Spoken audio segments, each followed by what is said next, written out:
Hello, everyone! Welcome to tonight's campaign wrap-up! Where a bunch of nerdy-ass voice actors sit down and talk about how they played Dungeons & Dragons.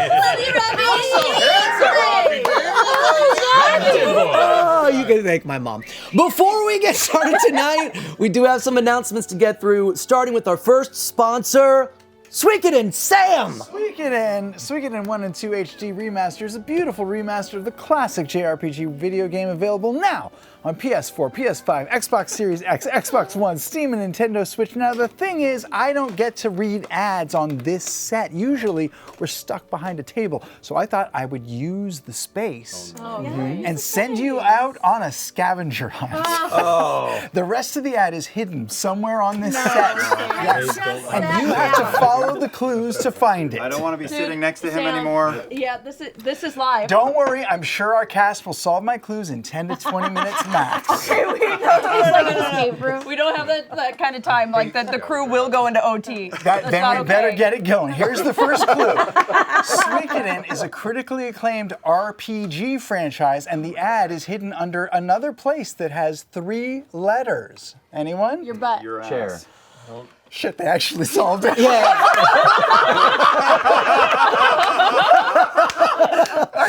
I'll just speed through the rest. There's only 8 of us. It's right here. It's super easy. Well, that ad went really fast. Wrong knife. Incredible. Well done. Suikoden 1 and 2. Because RPG has 3 letters, and so does Sam. Yeah, we figured it out. I actually thought it was F. so that works too. I thought it was FCG. Oh no!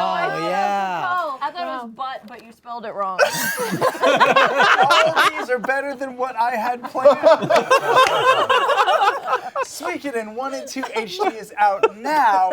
Check it out at bit.ly/CRSuikoden.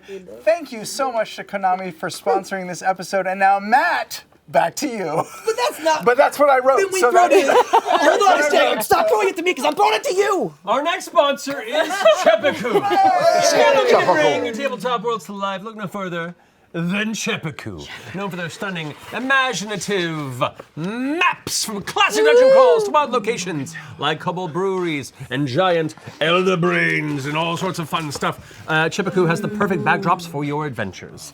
Now they're taking things even further with Chepaku tokens, beautifully crafted monsters, NPCs, and player character tokens to enhance your battles. With 15 new tokens every week, endless customizations, and a randomizer to create unique foes on the fly. Let me rustle this in front of my mic a little more so you can hear what I'm saying. Your next encounter is only a click away. So subscribe to tokens on Chepaku.com and bring your worlds to life with Chepaku. I'll say it 7 more times. Thank you, Chepaku, for sponsoring this episode. Matt, back to you. Matt, Matt, back to you. I've had this nightmare. Robbie, go. Wait, no, I don't want to. Marisha? Okay. I swear there's a wrap up happening in here. But this week, we are actually celebrating our 10-year anniversary. Oh, man. In fact, yesterday was our 10-year anniversary. It's Happy birthday, guys. Happy birthday, happy. I love you all. I love you all. Wait, what is the 10-year anniversary thing? Is it wood? Paper? Paper? No, paper. 5 is. Aluminium. I think it's Chepaku maps. No, it's not. Radium. Anyway, we're planning a big year with merch, off-the-wall content, and live shows that we can't wait for you all to see. So thank you so much for helping us keep this dream alive for 10 years. It's been 10 years. We're only just We were only just getting started. We have a few Beacon exclusives coming up this week as well. On Monday at 7 p.m. Pacific, Nick Williams and George Primavera from the Re-Slayers Take Club will be joining us for a fireside chat. They're super awesome. Yeah. Sam's got my back here. Yes, They're great. I can attest. They are awesome. They are awesome. On Tuesday at 1 p.m. Pacific, we will host an AMA with the creators of Midst, Third Person, aka Matt Rowan, Sarah Weil, and Zen through our Beacon Discord. So once again, get on that. And For everyone who loves the Midst Cosmos, on Wednesday, you'll be able to enjoy the Unend Season 1 roundtable right on the heels of its finale, available on all platforms. And then, Ashley and Taliesin. Oh yeah. What do Well, you- wait, hold on, really quick. What? Okay, it's tin and aluminum. Oh, It's hey. tin. Wait, right? listen, you were right. Representing durability and flexibility.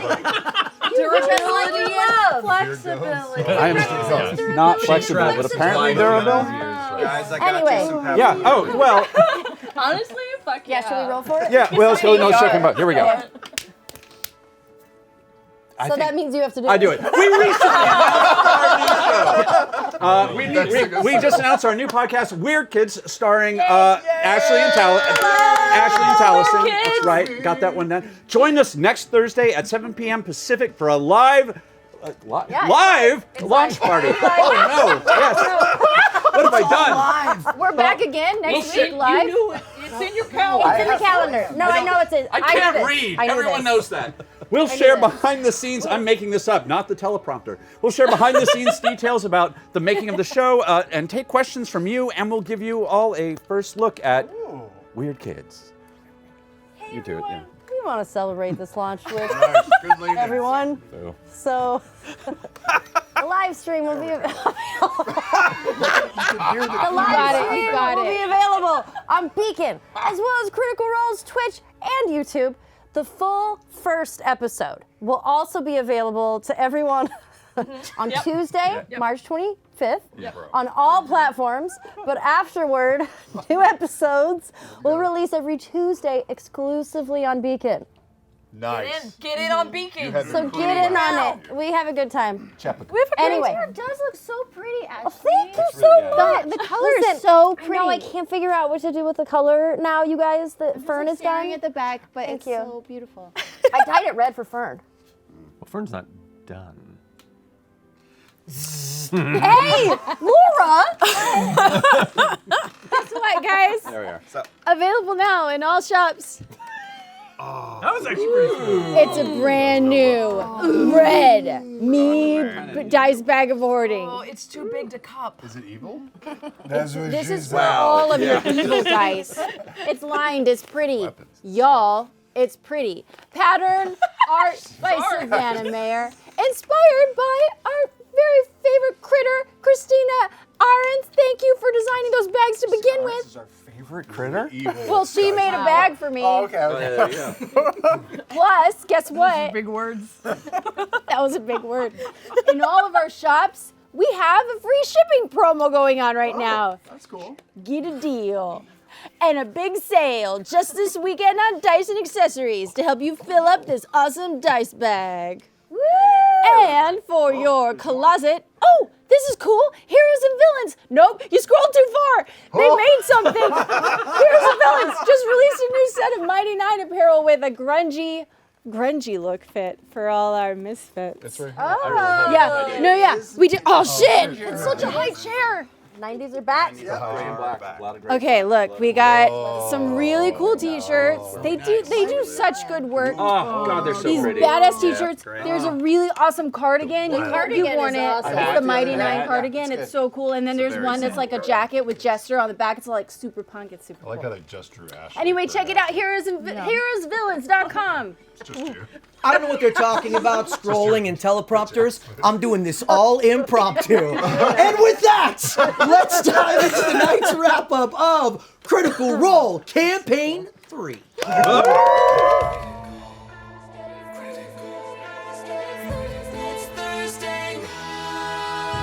One by one we climb until we reach the top. Two by two we fall.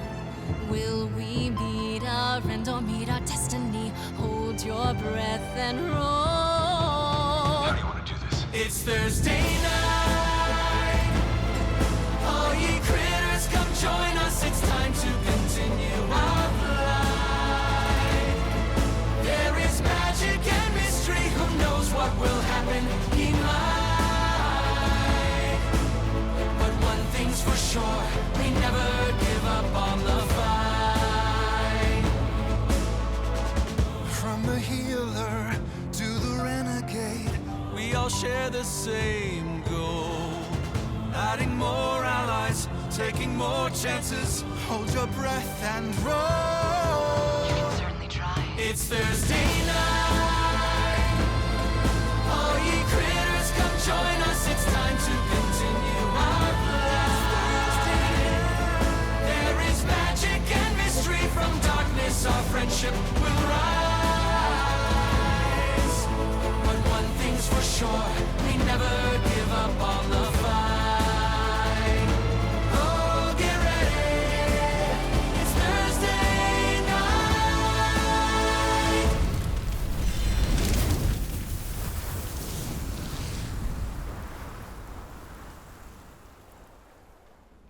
Welcome back to the wrap-up campaign. I get it now. It's hard. Yeah. It is tough. And the Age of Reclamation. We're going to begin tonight at the end. We're going to cover the most recent arc first and slowly work our way backwards through Campaign 3.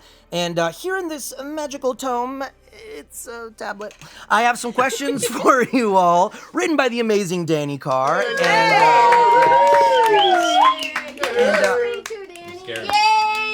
Happy anniversary. I'm sorry, Robbie. No, please. And if you're in the Discord chat right now, feel free to drop Q, and we may be able to answer it on the air. Is that really possible? That is possible. So we can see the questions. Technology.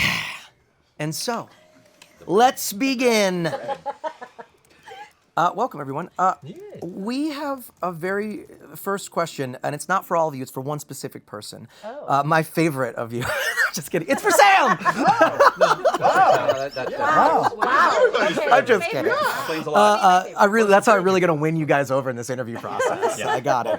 Our first question is, how would FCG have felt about the prospect of the gods taking on someone's name is in the thing on top of the question, so I can't read it. It's okay. Their mortal forms. Technology, their mortal forms, and leaving Exandria without divinity for a time. Wow.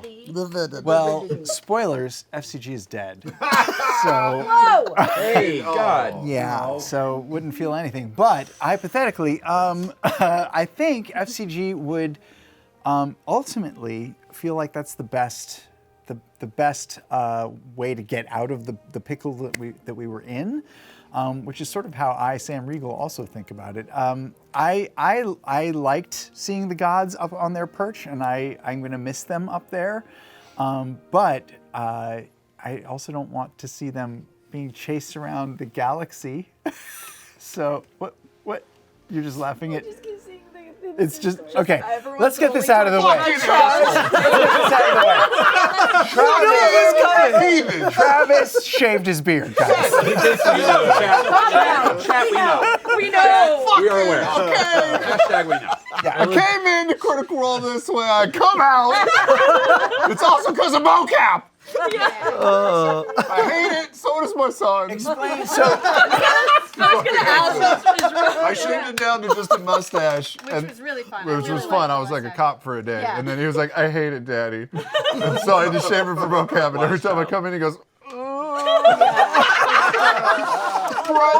I was like, it takes a bit. Nobody wants this, okay? I think you look great. You look Thank you, great. Sam. It's very circa 2014. Yeah. That's the, What?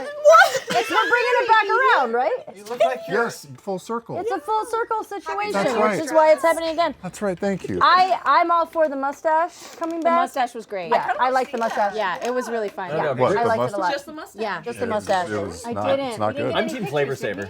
Yeah, it's a little Yeah, no sugar ray on this. No. Oh my God. And not everybody can be Robbie, okay? Robbie looks like a cologne commercial over there. Strays from this. Are we on the rails? I feel like we're off the rails. I feel like we're definitely. I know. I'm jealous of that. I don't think we've finished a single question. We're Answer the question. This thing is full of them. I'm super disappointed that FCG didn't get to ever really find out the deal with the gods and the Changebringer.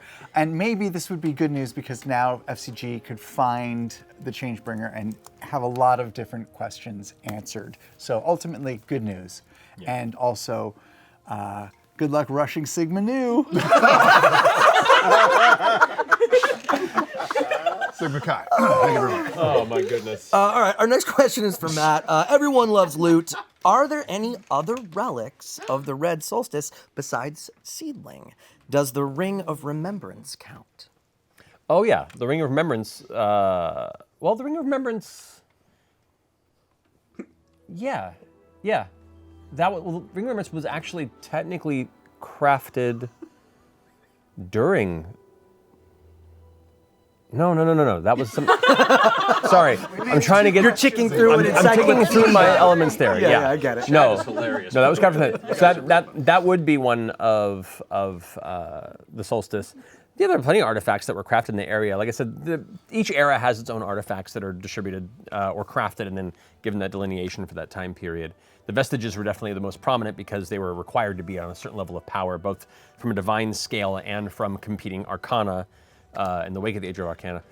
And so yeah, there are others, and maybe we'll get to explore those down the road. Yes. That was the most thorough and nerdy yes I've ever heard in my life. It was perfect. Oh, bro, the night's still young. Next question is for Travis. Said I look like a handsome Squidward. What the fuck does that mean? You don't know the meme? I know! It's a meme? Guys, there could be you a know lot Handsome more Squidward? I don't know handsome Squidward. gifts Is it an and internet weird thing? images in the chat right now We for have them Travis. turned off. Oh, you do? Well, otherwise we're not going to be able to see any questions. Very Probably true. Otherwise it will just be Green Matt jerking off the whole time. Which is kind of like, I need this day. sorry, Watch Robbie, it in I'm your so own sorry. time, O'Brien. Whenever I'm not here. Thank you so much for joining us, everybody. This is going great. It's going great. This is going Like great. a bus to go wrong. Yeah. The next question is for Travis. There it is. Love Squidward. Yes, it's perfect. It is you. I love it. Travis, why did you decide to shave your beard? I'm just kidding. Did Chetney plan to deliver Ashton to the Bright Queen as she requested? Yeah. Ooh. That is a very. I think he definitely would have considered it. Only, well, for two reasons. One, because it would have been entertaining as shit to watch. Fair. And because I think Ashton could handle themselves very, very well, even in the clutches of the Kreen dynasty. And I just would want to have seen what would have happened. You're Yeah. suck up, but I'll accept it. Carry on. Yeah. No, it's true. If there was somebody that would that I would have felt was less capable, then maybe not. But poor them. If you get Ashton on your hands. Matt, Robbie? do you know where the gods are now? Like, do you know where they are? Do you know? In your big old brain? Are they on the council? Coordinates. We need time. Are they and all the date. same age? Do they all get instantly reborn as children, as babies, like at the same moment? These are all great questions that maybe we'll get a chance to explore down the road. Now, I have some inclinations on a handful of them, but also I for the moment, I'm kind of leaving it a mystery until the opportunity arises to develop, opportunities to explore that. But aren't we done with Exandrian content forever? Absolutely not. Oh, okay. But no, part of this too is an invitation for those who are playing Exandria and want to explore a campaign post, the solstice and the whole chaos of Prodathos and the catathiosis of the Pantheon, to where now there can be storylines that we can explore and you can explore that involve this new epic and the hunt for where these gods might be coming to consciousness and awareness in the generation to come. So fun and teasery. I love it. Taliesin, Ashton seemed rather different after he came back to life after having become a living beacon. Are they different? Yes, for a number of reasons. One, you can only have, I think, so many brain transplants before you start to question the nature of your sense of self. And they're on brain number 3 now. That's heady, pun intended. That, and also they kind of fulfilled their greatest wish in life, which was to be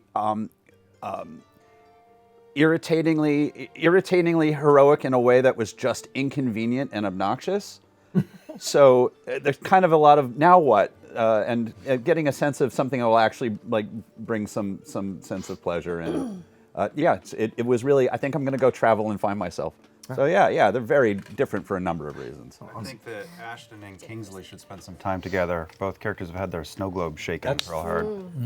I don't know who would be a bad influence on who. Sure. Yeah, Yes. That's fun. Yes. Kingsley, that's fair. Very bad influence. Ashley, what does Fern think of Ira's warning that the Unseelie court is searching because of Zethuta's death? Is she worried or unconcerned that they might be looking for her? Oh. Wait, why? I didn't think about that. Yeah, I. Don't worry, neither did she. Yeah, I was gonna say, I was like, I feel like. I know that's always kind of been going on a little bit in the background, but I feel like she's not really that concerned about it. I really do. I feel like, well, it just feels more Fern to just be like, well, we'll figure that out. We'll cross that bridge when we get there. Yeah, that's Fern. Miss You Galloway, know? you have a whole kingdom looking for you. Cool. Oh, okay. Yeah. I think she's kind of unbothered by it. It's like that meme, that unbothered, moisturized, In your lane. in your lane, you know, where it's just like it's like a capybara that's just like in water hanging out. I'll see if I can find it. There's a whole I'm sure. language I don't understand. There are tens of millions of memes. You're good. Yeah, then it would all make sense. It's okay. I that you don't know choose Hansel to Squidward. believe that Nanamori is paying attention to that for Fern. I do too. I do too. I feel like Nanamori's got a beat on that. Matt, what will happen to the All Minds burn seed on Ruidus? What's gonna happen? You can tell us Know that. that one? Well, That's a thing that you can reveal. I'll reveal elements. I will say with the destruction of the Weave Mind and the slow reincorporation of Ruidian culture and kind of into Exandria, that alleviates one massive dangerous power structure on Ruidus. But one unknown entity, now forever changed from two coming together as one, now begins to weave its way further into the rock and stone of Ruidus. So the All Minds Burn and the Mycete fungal network of Ruidus independently are no more. Something new has come to that union, and maybe we'll have an opportunity to explore that in the future.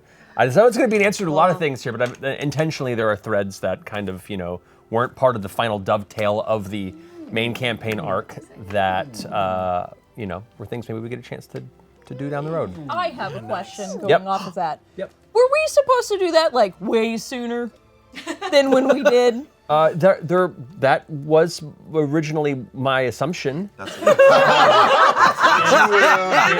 And in doing so, it would have altered aspects of the final confrontation and the kind of the return to Ruidus. Listen, have helped it was us or always in hindered our us? mind to do it, but every time I was gonna, something else happened, and I was like, I'm not gonna stop the scene just so I can say, I'm planting a seed. So you did it so much better. No, I mean, we both did. Yeah, we were both like, now. Yeah, and then it just kept like, and then we were off of the moon, and then we were back on the moon. Matt, Life happened. Matt or Danny, remind me how many weeks this story was, or months? It's not that it's much, like right? 3.5 months. Yeah. So crazy. Yeah. Like, That I is don't so even wild. know if we got to 4. I have the timeline somewhere. I'm not All gonna of search that for it right happened? now. We were But yeah, pressed. it's like 4 months maybe. Okay.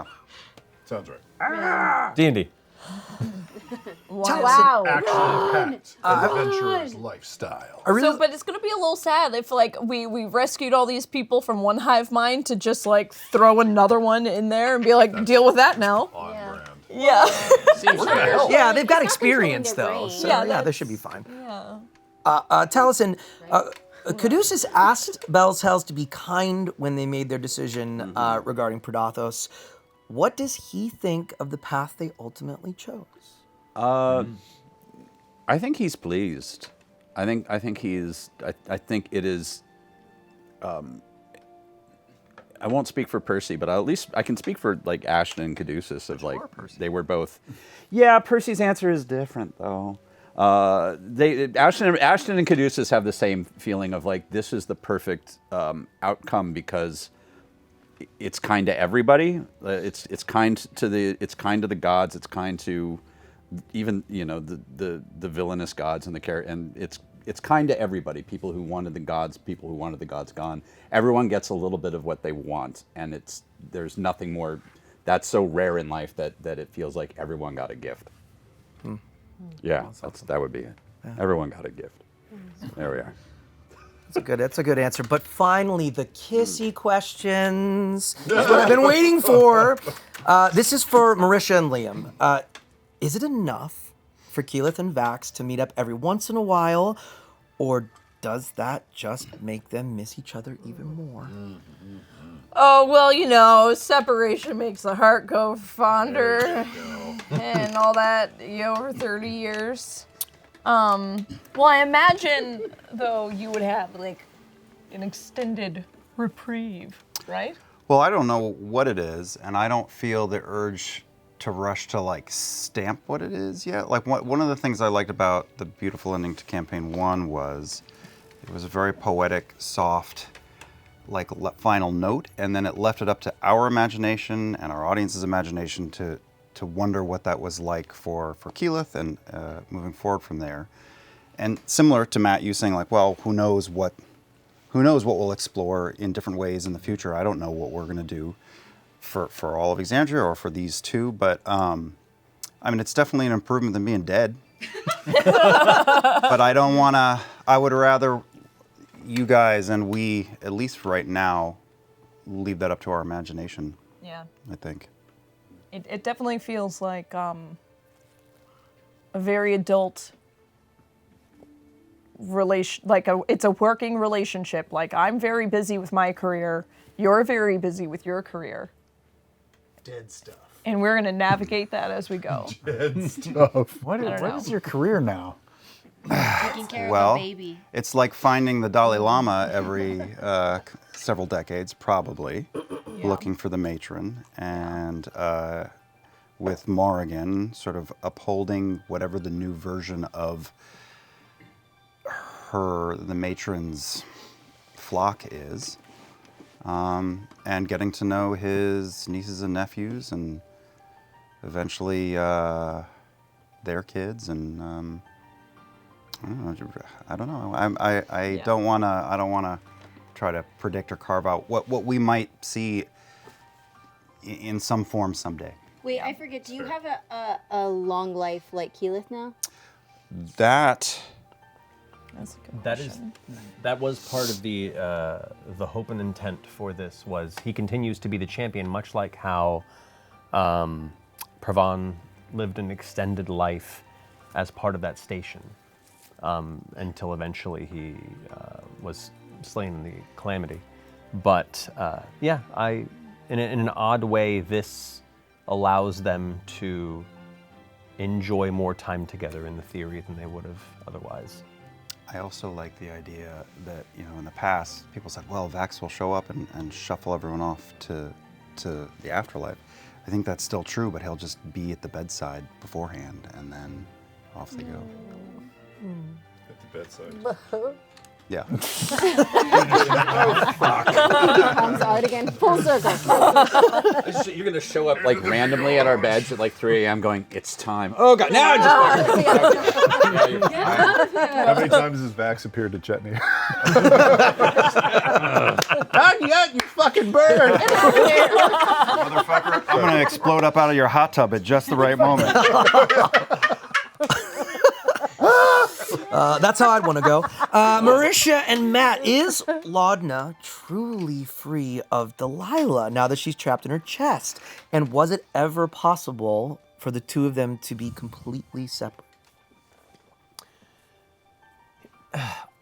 I never want to tell a player no if ingenuity allows them to outthink the logic. In my mind, the magic that keeps Laudna alive, present, is tethered to Delilah's presence. So they were more or less, one couldn't continue to exist in Exandria without the other at this point. However, it's an interesting question in the wake of your decision at the end of Campaign 3 to shuffle off the undead curse, if you will, to join Imogen in her natural life. So, I mean, I'd say before that, it would be very, very challenging to do so, since they were so irrevocably tethered. Now you're alive, with a crystal, with a necromancer still in your Inside torso. my body. Yeah, she's definitely still there, just very contained. She's my own little arc reactor. As your hands were like touching each other and you just got the color back in your skin. Heartburn. Yeah. Laura, I have a question. I want to toss something in real quick. Toss. And just say that one of my favorite moments of the final game was you guys deciding to go find Liev Tell. That was nothing I planned. I didn't even think of that ever. And you just, I broke into a panic too, and I was like, "Oh, Matt's gonna take it now, right?" No, okay, okay, I'm the elf lady again. And I just seeing the two of you so heartbroken and longing for something, my brain just started going like through all of the math of my character sheet. I'm like, I'm a level 20 character. Can I do anything? And it was just one of those like accidental magic things. I'm really fond of that moment. Yeah, that was great. That was great. Laura, I want to hear from you. So you got a multi-parter question. Oh. Yeah, this one goes deep. You once said, I'm sure you remember, on Four-Sided Dive, that Imogen saw Liliana as her savior growing up, keeping her safe in her dreams. How does Imogen feel now that the roles are... We blacked that out too early. Hang on. Yeah. There we go. Now that the roles are reversed and she's quite literally her mother's savior, how is their relationship now? Oh, wow. I think their relationship now is kind of starting from scratch. She had an idea of what her mother was when she was growing up. Like, she was her savior. She's the thing that's, and it's like anybody meeting their heroes, and like seeing, oh, you're human. Yeah, wait, didn't we had this conversation once? It was, there's a moment every child realizes that their parents are just people. Yeah. Do you feel like that occurred through the course of this? Yes, Okay. 100%. Yeah, and I think she has to get to know Liliana now for who she actually is and not a concept in her mind. From my mind, Liliana, post this main narrative, really, I see her akin to a person coming out of a cult. Yes. A person who is kind of brainwashed by perspective and it's so deeply close to a particular worldview that they are kind of learning how to be themselves divorced from that being put upon them, and kind of probably a lot of guilt about time that she lost in doing what she thought was right, and to your point, like trying to reforge that relationship. Yeah, and probably find out who she is too. A little bit, yeah. Yeah, it's funny because like with Jester, it was like, I will definitely get them back together. They're going to have the most fabulous, fairy tale life. My parents, and Imogen does not feel that way. It's kind of like, I would be shocked if they find each other again. Does your mom still? Can she call you in your dreams? Yeah, I can still dream talk to people. So. But is it like when your mom calls and you're like, oh, hi. Hi. Yeah, no, I'm fine. I gotta go. Is that how you like when your mom calls? No, I love my mom. Your mom's probably watching. I know. I love her. That's a real problem though, because in our world, you have to pick up the phone to answer mom. Who knows what you're doing with Laudna when that call comes in? Well, luckily, I'll be dreaming. She can't just I guess she could pop in just like Jester could pop in. Chat, you have Travis convinced he is handsome Squidward now. Please. Oh my God. Travis, you haven't had enough questions. Did PopCon happen? And if so, did Chetney go to it as special guest and headline keynote speaker? Yes, of course he did. 100%. Yes, if he survived long enough, he absolutely did. I want to go. It definitely happened. Let's go to And people PopCon flocked from near and far. The Weave Stitcher, Fate Stitcher. is very powerful. And so PopCon sold out of its VIP badges on its first day. Where was the venue? Overflow hotels. Where's the venue? Located? Oh, shit. I mean, it's got to be on It's Rumblecusp. Rumblecusp has become the new convention Yes. spot now. Absolutely. Since TravelerCon was such a success. It's like the Joko Cruise. It's like the.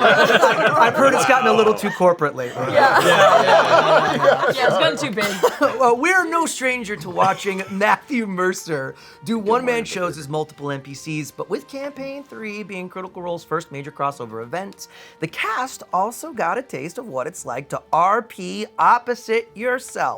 My friends, take a look. Ooh, a package. Following the brisk jog of Pike Trickfoot. I noticed that Ashton is not with us. I'm gonna turn around and. I totally got confused. I saw Pike turn around and wave at him. Yeah. Oh, yes, it's Fern. Pike's mine now. Keepeth with a strange habit of talking to this tree. He talks. Well, she talks to it. What does she say? She says it's nice. Yeah. Oh, I was thinking, I mean, the immediate notion would Reverse be... in alphabetical order. The reverse notion would be, actually, it was difficult because it was Ashton's idea, so hold on, Ashton, you got... Yeah, actually, no, it's no problem. It's really nice not to be like the most fucked up in the group for a month. Alakazam! Not possible. Lady Keyleth. Lady Laura. Personal. Waiting for hands and the beards to come up. Professor. Lady Laura. More personal. The rest of the game. Like all the buildings look like bodies and body parts. What city was this? That sounds awesome. Just you remember. The I got confused again. We do have parts of our friend that we keep just You in carry case. parts of his body? Well, his Oh, wait, face. no. You did it! You know what's interesting about her voice? She can do a message, and it's very precise. Yeah. I wasn't the same. Just a little, just like right to the point. It's Yeah. great. A little less Yeah. What, like that's hard or something? I could do that too if I really Jesse. wanted to. I know. I like the way you do it. Precise. Thank you. It's a total waste if you don't use all your words. I mean, what's the fucking point? 400 years and counting. I've seen many things, but none of them as pretty as you. Oh, well, I mean, so many suitors today. Right? All right. Yes. Are you single? No? Well, then no. It was so good seeing you guys. I'm so glad we got to meet you before we all perish in a great red doom. Jester, that is not what's going to happen. No. Nope, that's not what's going to happen. Is there any kind of time differential between in here and out there? Like, are we gonna come out a couple days later or anything? Or What do you mean? No, we are just one. We are just We're still in enemy territory. away from me, Satan.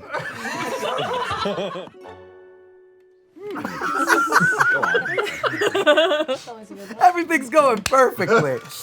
Welcome to the next section. It is downfall questions. Did you The first one is for Matt. Okay. If Ludinus had been successful in releasing the events of Downfall to Exandria's, how would that have been? How would that have affected things? Thank you. Thank you. It's interesting because, like, from the perspective of the Ruby Vanguard, specifically Ludinus's loathing for the gods and the history that they, in his mind, have wrought destruction upon. He's in that mindset of, if other people could see this, they'll see my perspective. Many would have, to a certain degree. Many folks just would have been left kind of questioning. Some folks probably wouldn't have believed it. It would have led to a lot of chaos throughout the world. But I don't think it would have been a total flip of culture in the way that he had wanted. Ludinus is very caught up in his mind. He's hyper intelligent in a lot of technical ways, but his emotionally driven hatred is one of the few blinding things about him, as well as his sense of ego, which you guys were very good about knocking out from under him and pissing him off. It was great. So yeah, I think it definitely would have caused a lot of social rows and probably it would have shaken up a lot of the discussion about the history of that era, of the place of the gods in the world, and it would have caused a lasting rippling effect through a lot of Exandrian culture for a long time surrounding faith and mythology. But I don't think it would have had the profound impact he would have hoped for. That's kind of him being blind from his perspective a little bit. How much time would you say after a decision like that is made by a player? And this is just me making up a question. Yeah, but I have to know because it's what we're talking about in essence, a hypothetical. How much time do you spend thinking about the way that player choices could affect this world that you and your cast have created? Whenever I'm driving. yeah. Whenever you're in the middle of an existential crisis? Yeah. All the time. Yeah. And whenever I have a quiet moment, like driving on the road is usually when I'm doing like campaign, thought process and trying to ponder on what player choices might happen and how it might affect the world so I can have some kind of rough background noise that I can pull from. And then often it's nowhere near enough, and then you guys do crazy shit, and I have to make it up on the spot and follow the logic. So, yeah. That's awesome. Laura, having played the Matron in Downfall, how do you think she feels about Vex outrunning death so much? And Matt, do you think Vex was also high on the list to be the Raven Queen's champion? No, I want to know that one. You first. That's hard because I feel like she doesn't really have a problem with it because, like the twin is like hers, so it's kind of like payment. The noises you were making. I know. Fully committed to this bit. I just think she never like turned undead or anything. It was all like fair play, That's how I look at it. That the matron was just doing Vax a solid by steering things Weaving slightly around away. it. Yeah. Honestly, when you in campaign 1 when you first arrived at the sunken temple, with the intent of retrieving the Deathwalker's ward, I didn't have in mind who that would go to necessarily. There were members of the party that's probably likely going to based on just skill set and abilities, but I had considered it could have gone to Percy, it could have gone to you. No one had really kind of built up a rapport with any of the divine forces in the world aside from Pike. And Pike was very kind of, maybe, I wouldn't say antithetical, but partially wasn't even there for half the campaign because you were in New York. But when you were there, the Everlight and the Matron kind of fill very different roles. So I didn't expect that to be there. I think Vex could very well have been an interesting opportunity for that. But also a champion in a different sense, because in that point in time, there wasn't, if you had taken the armor upon yourself, it would have been like a chosen more than a champion. Right. Much like everyone else kind of became champions as the campaign went on, but it was more like you were given a boon and you represented some of their will and force in Exandria in this chaos with Vecna. It was truly the fall of Vex and the deal that Vax made that sealed him as a true champion. And you are now tied to the fate of the matron, and based on how it continued to go in the campaign, further and entirely bound your entire future fate to her. Side note, you can binge all the seasons of Blind Spot right now. Yeah. Love you. I love you. Let's keep the spotlight right on you. Oh, all right. Yeah. What do you think happened to Trist's children? Who do you hope they became? I hope they became good people. I mean, I wasn't hoping that they would, become. I mean, obviously they would, but at the time I wasn't thinking that they would be demigods. But I hope they do good in the world. I think when we played it through and then we sort of got to the end and, you know, Triss deciding that she does have to go back with her original family and go with the gods, and I was like, why did I choose this as my backstory? Because this is an awful choice that we have to make in this moment. But yeah, I hope they do good. I hope they're doing good in the world. I think they are. I'll say it was also a really strong example of one of the many ways that a celestial bloodline can be forged. That can lead to like ASMR, you know, celestial ancestry variations, as well as just individuals with touches of celestial blood, like Pike has in Legend of Vox Machina. So, fun bits. Taliesin, did you enjoy seeing Asha's wild mother still have influence in Divergence? Was your take on her still Caduceus's wild mother? Yeah, I mean, I will say that tends to be a bit broad because it's very bounty wild mother versus famine wild mother. Nature's got modes, and it was really nice to see that the cruel the nature desperately trying to like crack its way out of such a terrible environment. It was like, oh, there's my little mice, just rooting their way in, just getting a little seed in that crack and shattering that mountain. Oh, here we go. Yeah, it felt really good. Yeah, that was a nice touch. Yeah, it felt fun. Tasha. Hey, Matt. I got a question for you. Okay, what's your question?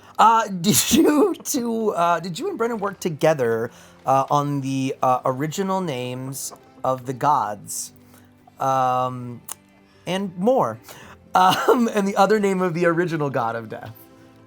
Okay.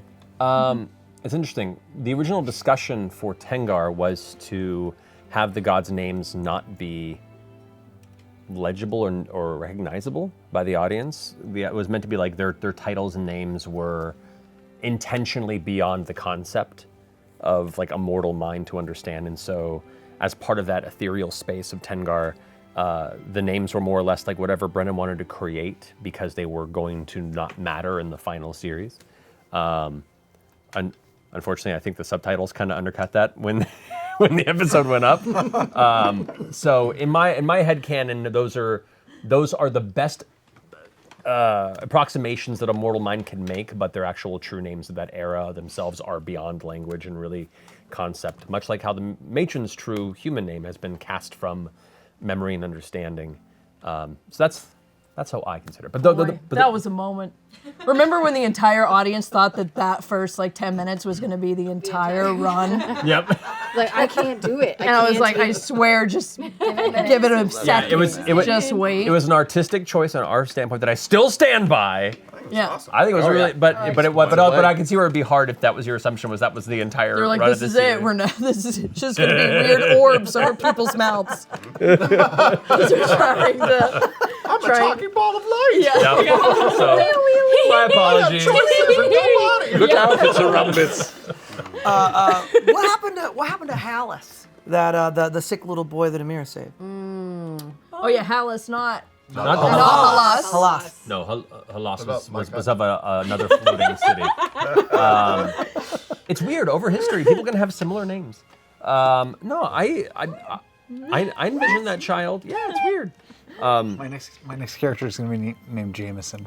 Yes. Someone has to. They are Legion. They get together every year. They have like a big reunion. I think Hallis is likely became a figure recovering and kind of helping be a caretaker and protector of survivors through the Calamity. Probably, being more focused on the communities on the ground. Especially going through that experience in the terrifying cusp of Aeor in those moments, likely focused on trying to protect the common folk that were more or less the biggest casualties to the middle of that chaos. So that'd be my interpretation. Okay, nice. Bullshit. He's a loss. Teleprompter's telling me to move on. I'm going to ignore it. Wait, I'm going to jump in. Yeah. I'm going to take a question from Beacon. Whoa!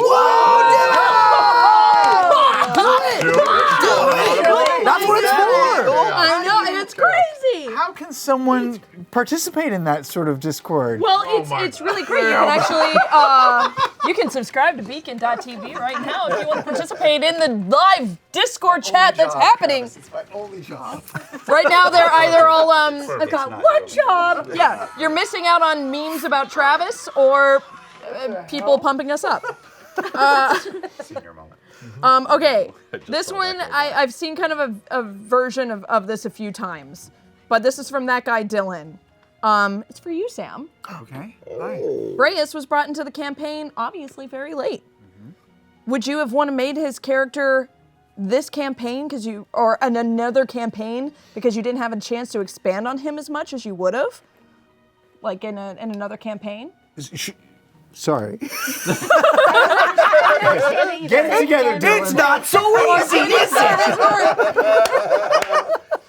Would you have preferred to make expand the on Nis and him Neat in another campaign? for this campaign? Would you?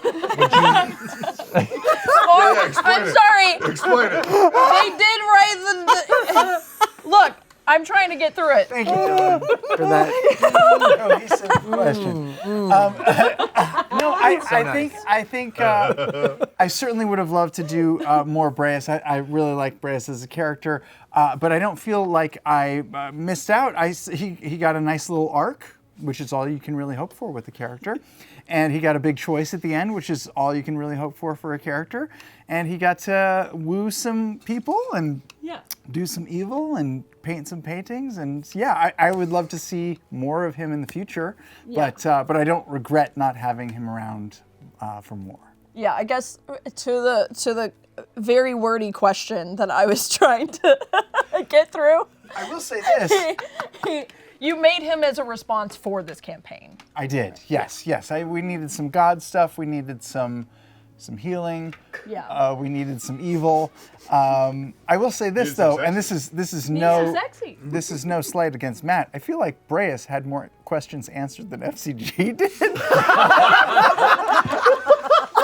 FCG was supposed to be a longer journey that got cut short. But I have so many questions about Yeah, and you would have had FCG. them answered in Aor if you would have fucking made it. The whole point was to get him to Aor. There were so many answers for FCG and Aor.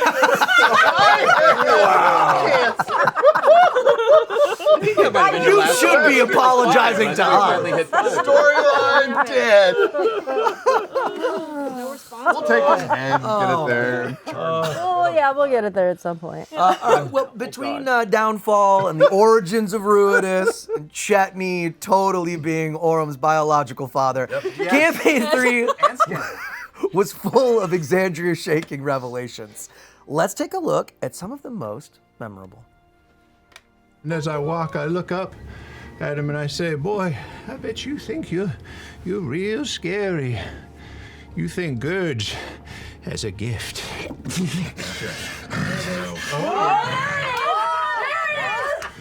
till you get a load of me. My shoulder pops out. My back cracks.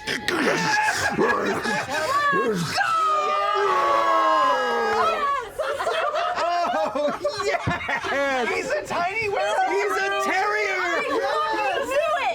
You're trying to atone me, and I didn't do anything wrong. And he stabs you through the heart. No! Oh my God. As I live and breathe. Wait, you know? No, you know each other? No, couldn't be. Wait, are you a gnome? Yes. Deanna. Been around. Wait, what does it say? I wrote a heart and it says former lover. Yes. Where there once was a golden, impish, sweet little boy. I'm gonna drop that shit. What the fuck? Oh my God. Okay, and I yell, I saw you. You killed my friends at Marquet. You were there. I'm jumping full speed. I need everyone to roll initiative now. What? Were you? Oh my God! I didn't want this to happen. You're just a fucking. I guess I'll just buzzsaw him.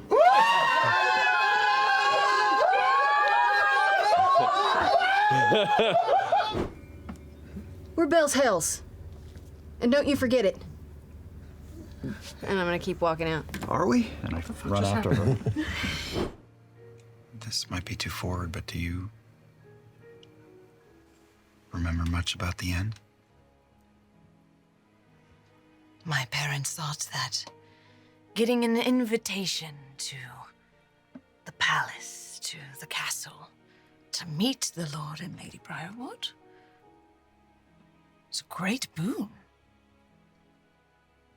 We were promised a wonderful feast and an amazing party, and we were told we were going to be serving a greater purpose for Whitestone. That was it. They dragged me away, separated me from my parents, was brutally beaten, and then it's a little fuzzy after that, but next thing I remember was waking up being hung from a tree. It was the sun tree, actually. It was quite a spectacle. Yeah, I gathered. As Keyleth lies, kind of frozen, eyes wide, Odahan goes for like a heart strike, and there's a dark flash in the air. And you see where Odahan's blade was. Instead, you see a cloak of feathers. Jesus. What? Fuck, what the hell? Black raven feathers. Wait, put on the bingo. Put on the bingo. Is Bags on there?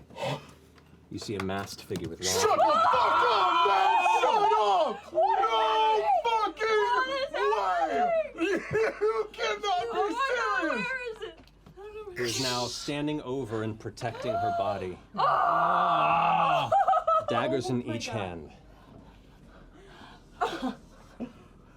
Don't you even dare. The door opens. Inside, a darkened what looks like a closet, and a figure huddled defensively against the back wall. If we could have...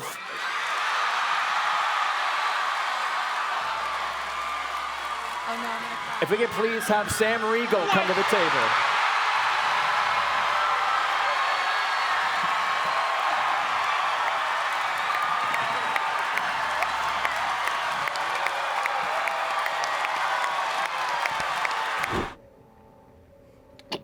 Its head shifts and looks down at the rest of you.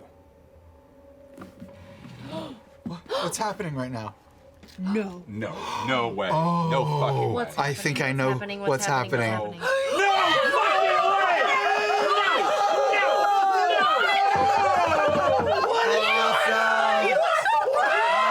Awesome.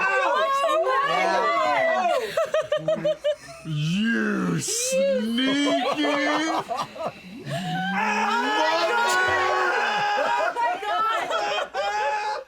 We're back with the 7 founders of Critical Role and Handsome Squidward. Andrew Robbie Damon! Oh yeah, whatever. I have a question. I have an answer. Are you gonna get any questions? I've been skipping them all.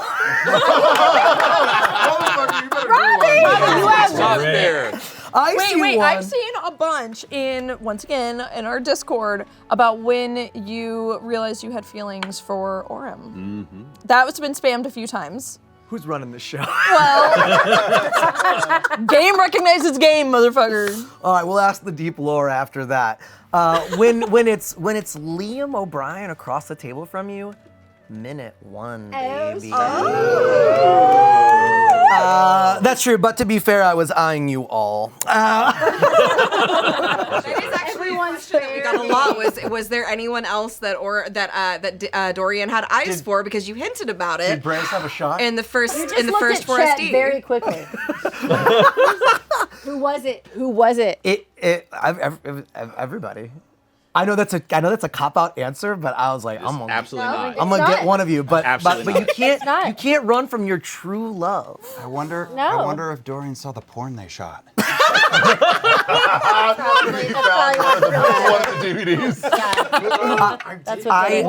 Okay, I'll give you a real answer because I've ducked it for however many years. There was, and I really did eye you all, because you're all except me. Whatever. Well, actually, number 1. There was a moment early in the season when I was princess carrying Laudna up to like look at the top of a roof. Yes. And I had this thought. I was like, is this the moment? Yeah, I thought about it for a second, and then I abandoned it for my sweet, little boyfriend. I thought about it. Complicated. Wow. I'm not gonna blush. Sorry. You thought your dead girl was going to be unromanceable. You fool. I think you got the better end of that deal for If sure. Robbie has taught us anything, you can date anything. Yes, you if can you've taught date us anything. anything. Yes, Date it anything. is true. Coming up in June. Back to the real question. I'm going to fireman Carrie. Oh, baby. Him a big loaf.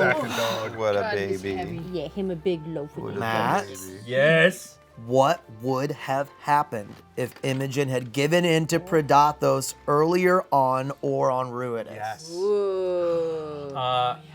If you had given in, it would have led to direct Predathos communion. There would have been visions of Predathos' past, visions of other entities, the two original gods devoured, and it would have unlocked additional powers for any future combat that you wanted to do. But Imogen, each use would have brought you closer to more or less leaving with your mother. So it would have been an opportunity for Imogen to eventually get to a point where she leaves the group, and you would have had to make a new character. You're saying that would have transformed her into an NPC? Yeah, technically. Like I assume that every time, if I'd have like failed one of the wisdom checks, right, and like delved into Predathos, then each time that I tried to block it again, it would have been harder and harder. Oh yeah, the DC harder. would have gotten higher and higher each time. Yeah. The idea being that, and it wouldn't have been like an immediate thing. It would have been like the first time would have been a really intense communion, and that draw would have been A there. really intense communion, you guys. But it would have been, with each one, the draw would have been stronger. The promise of power would have been larger, and each use of the power and each opportunity for you to Damn. reconnect would have been a much more intense thing. Could have 9-eyes this shit. Oh, it's blew it. totally Blew it. I told you. Wait, really? Oh yeah. I wanted her to give in. Chat wants forever. Someone in the chat just said, "Is it just me, or does Matt look more tired than normal?" Yeah, they're on. Take that as Thanks. We played for 10 years, and all of a sudden. break. And to answer your question, absolutely. Yes. Yeah. You Yeah, thought when any I- campaign 3 would slow my life down? Absolutely I was not. being very sarcastic when I said the chat is pumping us up earlier. That is not what they are doing. Keeping us humble. They're keeping us humble. Speaking of slowly dying on camera, Sam, how do you feel about FCG's end? Not the way. I want it to be the way you didn't mean. You can't breathe. Robbie, that was really insensitive. You're gonna be fired. It really is the gift that he's giving. Only an asshole would show Stay 15 feet back. Let me ask the question. Goddamn. So you mean when I was undergoing radiation? Yes.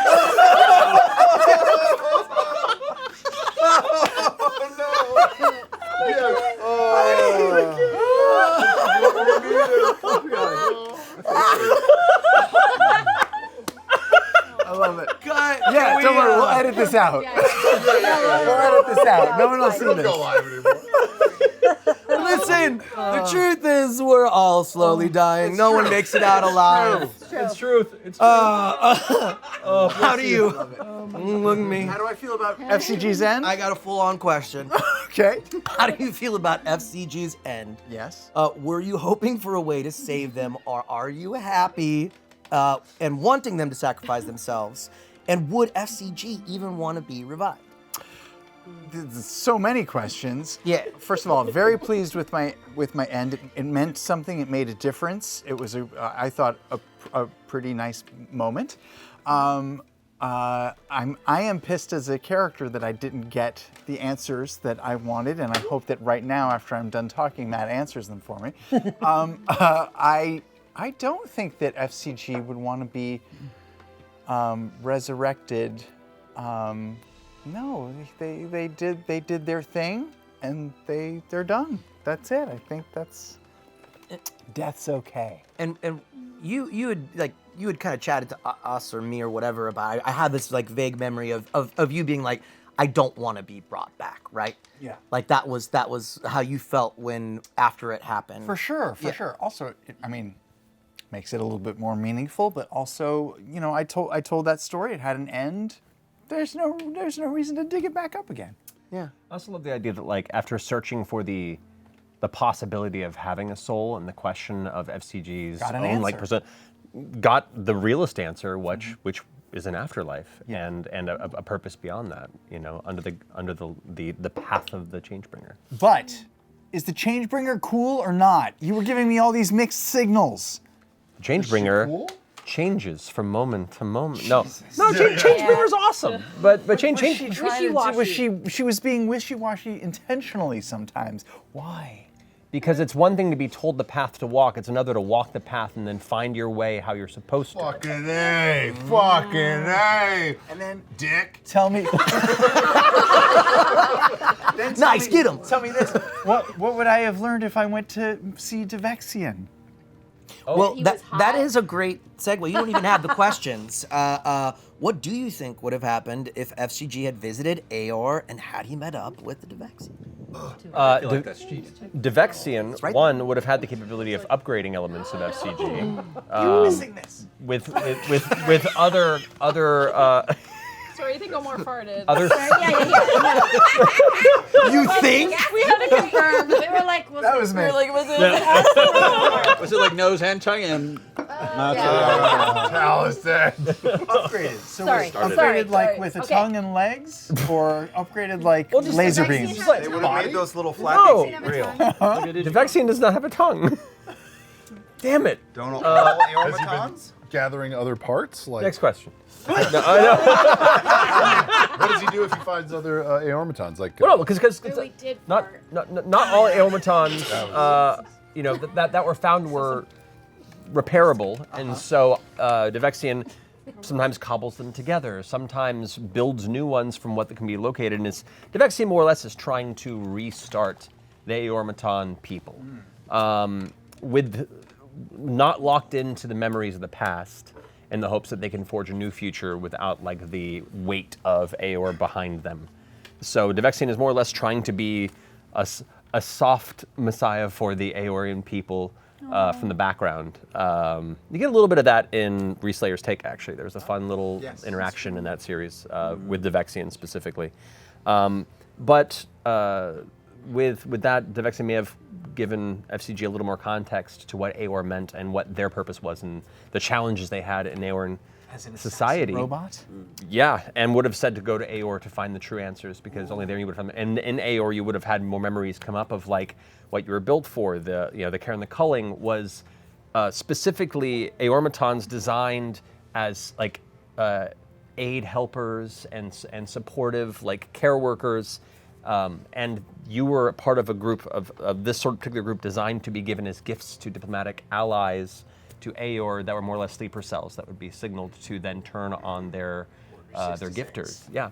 I love it. And so there would have been a lot of like dark history where you were, but a lot of also philosophical ideas of like you were not bound by a history you had no control over. Your destiny is yours to carry forward.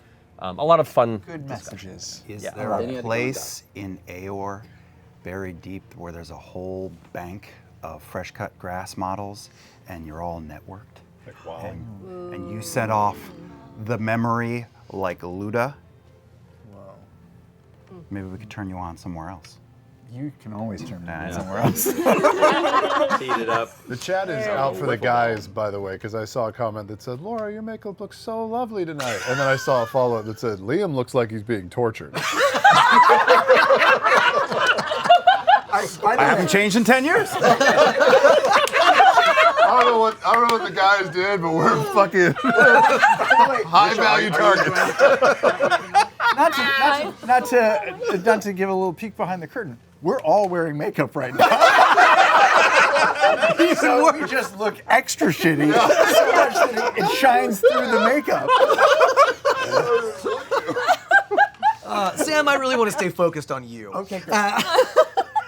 Well, did you intentionally play a Minotaur just to break the trend of many years of playing small characters? Or were you specifically trying to create a thirst trap for your previous character? That one. Yeah. I knew it. It's the best. It's the joke. It's all for the joke. Yeah, it's all for the bit. It's all for the bit. I've played larger characters before. Tyrion Darrington is a normal sized Also a human. second follow-up character. That's true. Right? That's Yeah. true. It's just I start campaigns as smalls. Yeah. That's the He's only a grower. It's just gonna keep happening. Speaking of big hunky guys, Travis, do you know what happened to Chetney's family? I don't. I Can don't. I see some ID, young man, please? This is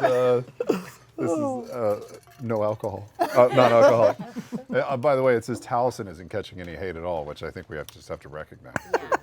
You're just too fine. Yeah. Chetney I know where you all Chetney live. has no Carry idea on. where his family is. No, they all fled during the first. What was the Red Dragon's name? Not before Thordak. It was before. Erebon the Rhyme Yes, the Rhyme Lord. Yeah. Wow. Yep. Bro, that is my Not- job. Yeah. 100%. So It's like, always like, impressive Like, we're still. talking Pools of Wittebach, the area outside of where Craghammer is. Okay, got you. Yeah, yeah. Erebon the Rhyme Lord. That was during the Ice Lost years. Yeah, not a dragon actually. Oh, really? Large elemental lord. Oh, I read that wrong. Whoops. Wait, there was a question that said, what was the deal with Shithead? The bird. That's a great question. That is an amazing I question. totally forgot about Shithead. to pull. That's the one. What was the backstory with that? The backstory was You were just Fresh afraid of Cut Grass, when I designed the character, was going to have a pet bird with him named Shithead. But then I realized how hard and how stupid it is to have an animal companion. So, but I had already had the drawing done. I had already had the art made for Shithead. And so I told Matt right at the beginning of the campaign, I was like, hey man, I had this art done. I don't know what to do with it. His name's Shithead the Bird. Just have it menace me at some point. That was it. And that was it. And that was up to Matt to make it a sort of a harbinger of doom. Well, because I remember. What? What's happening over there? What? Don't worry about it. It's roasting you now. You're too fine. Now that You're too hot. Our handsomest host here. Brought down to our level. Cheers for the savagery in the This hair, chat. Rodney, this hair.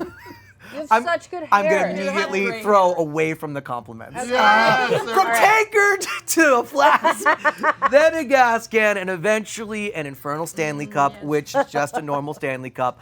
No one knows how to cause a ruckus with the cup, quite like Sam Riegel. We're still talking about me? We are. It's all you, baby. It's It's all you. Whoa.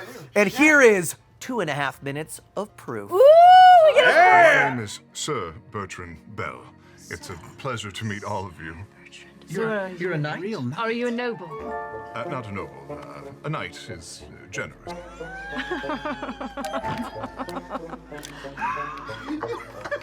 That is. Oh no. I mean, we knew that already.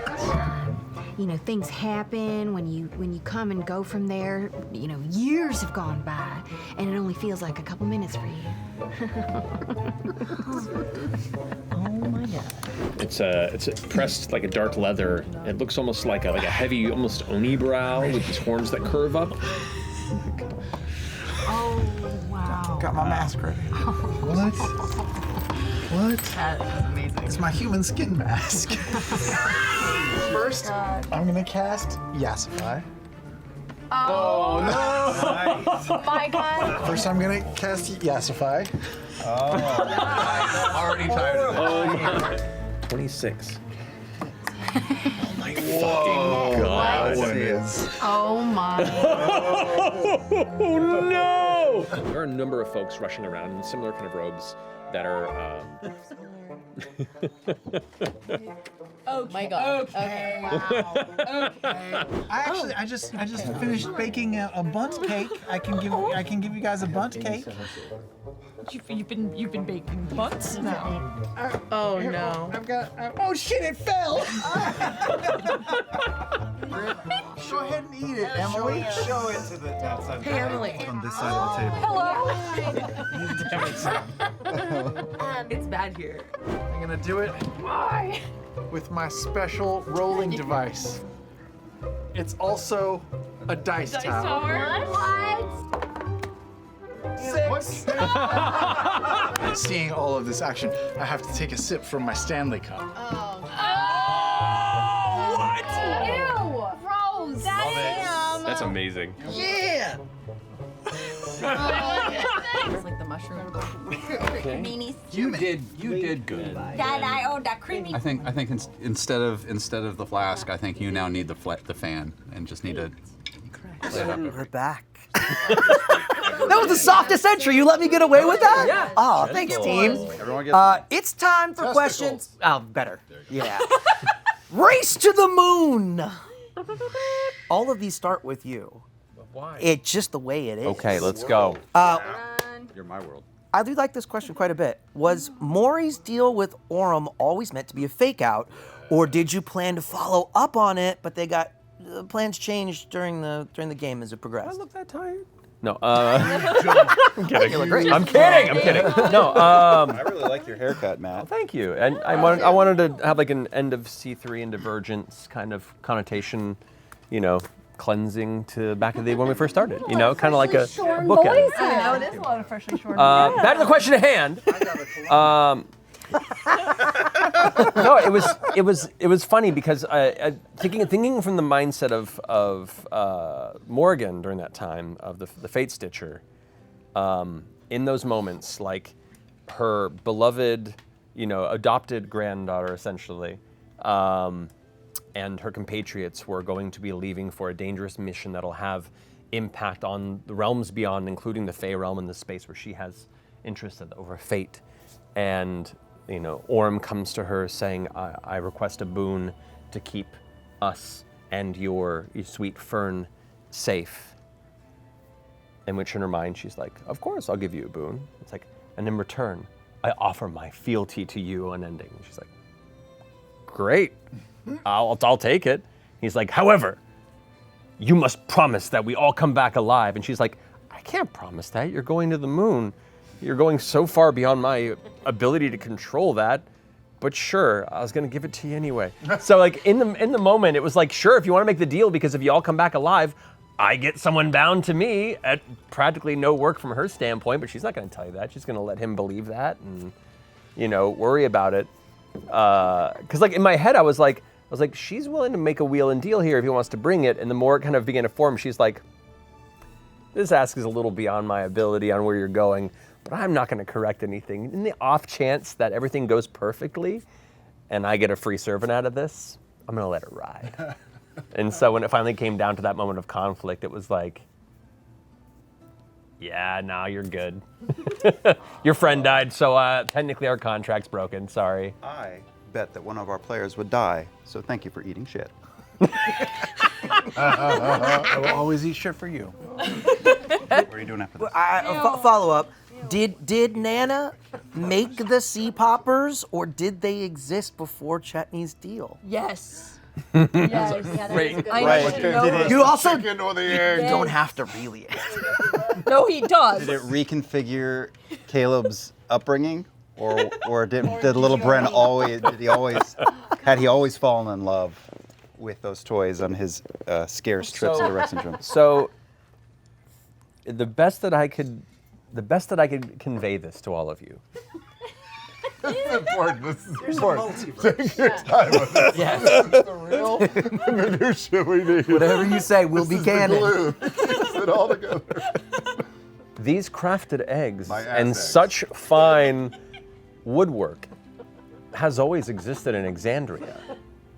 But it's very easy to adjust elements of memory tethered to such things as to who is responsible.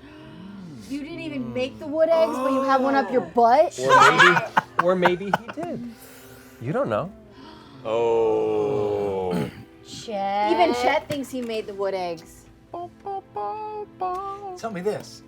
Is Chetney Scanlon's father? Yes. Is that true? Yeah. And Orm's dad. That's not true. I believe both of these. Yeah, I know. They're not the only ones. Of course. All right, this one is for Matt and Many Taliesin. things have been said, and I'm so confused. I'm gonna find Someone's yelling at me to grow my fucking beard back. Y'all need to calm down.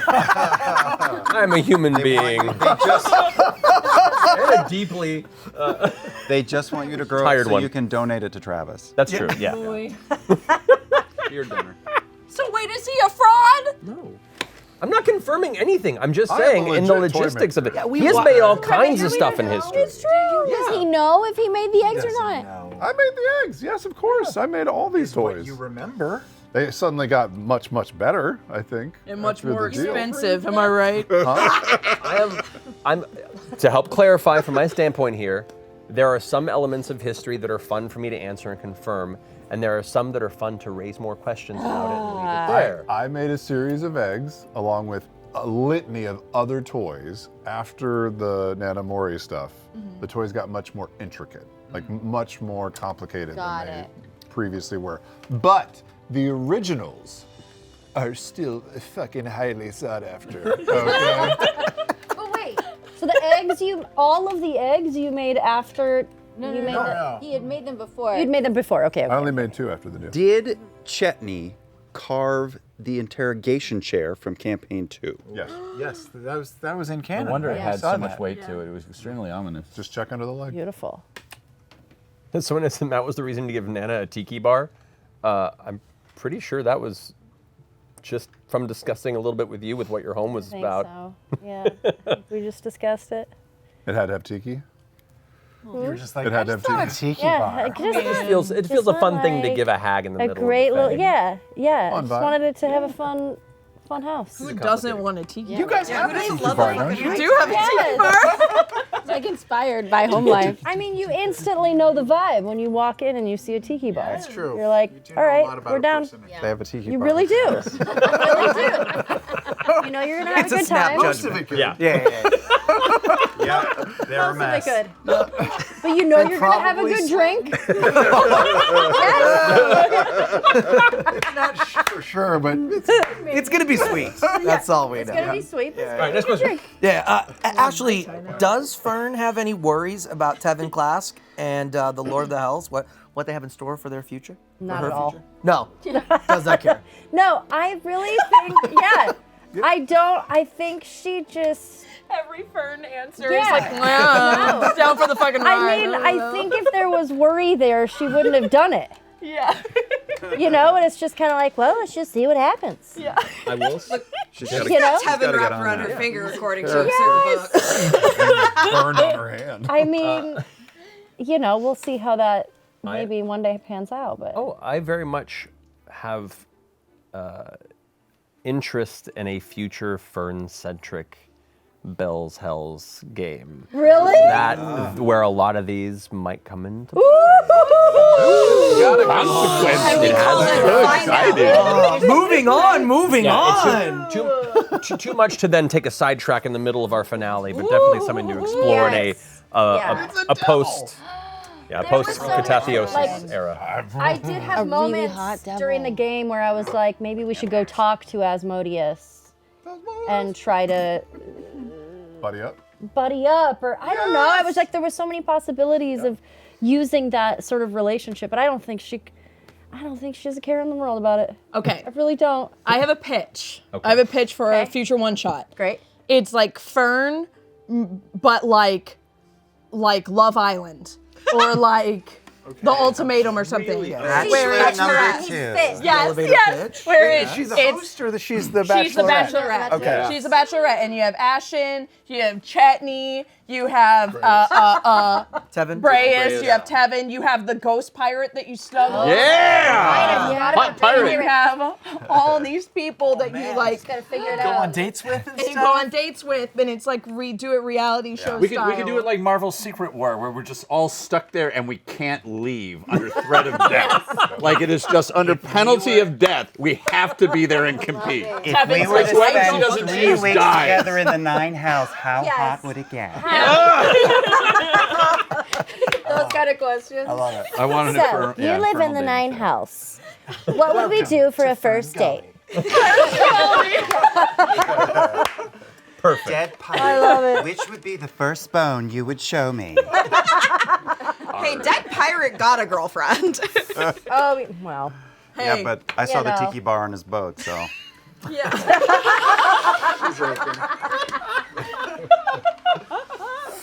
Oh God. I wish I had a funny question to ask, but they're all just so serious, and it's for you. Me? It is for you. Serious? Yes, not too serious. Okay. How did wearing the circlet change Imogen's perspective on the people around her? Does she keep wearing it in her downtime? Oh. Gosh, the circlet changed everything for Imogen. I mean, she hated being around people before the circlet. And then it was just like, oh, you guys can be, you're my friends. It's the best. Yeah, so I don't, there were a couple times in the end of the campaign that I ended up taking the circlet off because I had more powerful items that I needed to use. Wow. But no, and I did keep it in mind, like any time that I was unattuned to the circlet, I was like aware of the fact that it was like kind of back. But I feel like as her power grew, her control of that element also grew. So it wasn't as dominating past a certain point. Yeah. Yeah, like taught you how to like, got you to the steps to like deal with it in a way. Yeah. Yeah, that's cool. Yeah. I really like that. Yeah, because I remember early on we would like try and find the booth in the far back corner and stuff. Which was really cool. Yeah, I remember the first time we got out of the city and I was like out in nature and I could step away and it was like, oh my God. Yeah, it was a really fun dynamic. I was just like having this conversation a couple days ago about like, that was a weird choice to make at the beginning of a campaign to choose a character that was like tortured to be around people because it was really hard to show her character at the beginning. Yeah, that's interesting. So yeah. I don't know, that's a real fun complication. It was it was fun. I think also relatable probably for a lot of people. And Yeah. really- A very different swing from Justin. Yes. You have to answer a question for yourself, Robbie. Robbie. I have. There are none. There are none on my page. Not a single Robbie, one. I saw one in the Discord. Uh-oh. What is your mother's name? You're gonna ask me a lore question? My mom's name is Mom. No, what's and her she's name? the best Make it up now mom if you in the don't have world. it. Make I it up. do have it. You just Help don't me. remember it? Dad's name was. They were all wind puns, I'm afraid. There's a Zephyr in there for sure, which I think was Pops, and Matt's trying to desperately save me. Harren Storm. What is it? Nefele. That You sounds found right. it the same second I did. Thanks, guys. See, you need a team to figure out your own lore. The two Wyvern Winds and the up-and-coming Sun Bronte. I'm gonna drop it in chat so that they have the spelling. Yeah. Well, it's one of those things where Cyrus was always the linchpin for moving forward. But as far as Mom and Dad go, it was more about the concept of them than like I didn't have her name running through my head at all times. Yeah, but yeah, if you want to pop it in the chat, yeah. I'm glad we got to have those moments at the end of the campaign. Aw. It was heartbreaking when he went back to find the Silken Squall outside of Vasselheim, Sure. and like walking in and having heard that you had chosen a different name than the one they gave you, and trying to like lean into that. It was. Oh, and I didn't clock it until we got to RP a little bit, which was great. I just thought that you were calling me that, and then I'm like, oh no, this is a conscious choice by Matt in this RP moment, and I missed it, which is interesting for anyone who's chosen to go by any name in the world. You go back home to Mom and Dad, and all of a sudden you potentially become who you used to be. Mhm. So I thought that was a really fun way for that to unfold, and thanks for letting me have that moment, because I kind of just took it, which It is a was great. scary thing to do in any game. That's the best part of these games. Yeah. I love it. I have a Dorian question as well. Uh-oh. I thought it was fascinating to see how losing Dorian's brother threw your whole story on its head, upside down. Sure. What was it like having to reconfigure when that happened, like that week or those 2 weeks as you were like, I'm this, no, now I'm this. Yeah. What was that like? Yeah, well, thankfully I created a character that compartmentalized really well. So there was the aspect of like, well, how do you play the story, but fold yourself into a story that's already been unfolding without like, oh, I want to shine the spotlight on me, and I want to talk about my tragic backstory, but also do service to what happened within the game. So I think there was a real craftsmanship in getting Dorian back into the story where everyone was on the same page, and that unfolded between Abria and Matt. So I feel like, we were meeting at a time when they had just suffered a great loss and I had suffered a great loss, and we could all just feel that together without sitting around the campfire going, let's talk about our dead friends. So it did make me feel like, after being away from the table for so long, that at least the wavelengths was the same with the rest of the crew. And then I always felt a little bit unresolved because there was so much to do in the last 30 episodes or so. But having that moment with Mom and the guilt of being the catalyst of losing a family member, through that scene, being able to give Dorian closure on that and let go of some of that guilt and breathe in the love of his family, was that wrapped it up for me in a way that felt okay, to where I felt like Dorian could move on. So yeah, it's really, it's a different thing. Yeah. Can you tell chat to relax and tell them that you'll be coming back as many times as we ask you for forever and ever? I'm still waiting for the contracts to come back from the lawyers. We have some truly incredible battle maps in Campaign 3. We're not letting him go. He's not going anywhere. One of us, motherfucker. And with all those sexy new beauty shots and our amazing crew has been getting, we would be remiss if we didn't pay tribute to some of the standout maps of Campaign 3. Yes. Who doesn't like a good map? Gimme. Take a look. Matt Mercer.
Welcome back, everyone.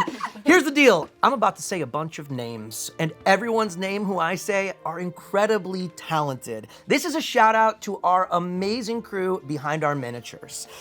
Tyler Walpole, Ian Iron Don't Tusk. cross in front, go behind. Nice! Knox Smiler, Burp, Jesse Jurdek, Daniel Airley. Airley. Daniel Airley, Peyton Keogh Laceball, Ron Ogden, and Angela Bassett.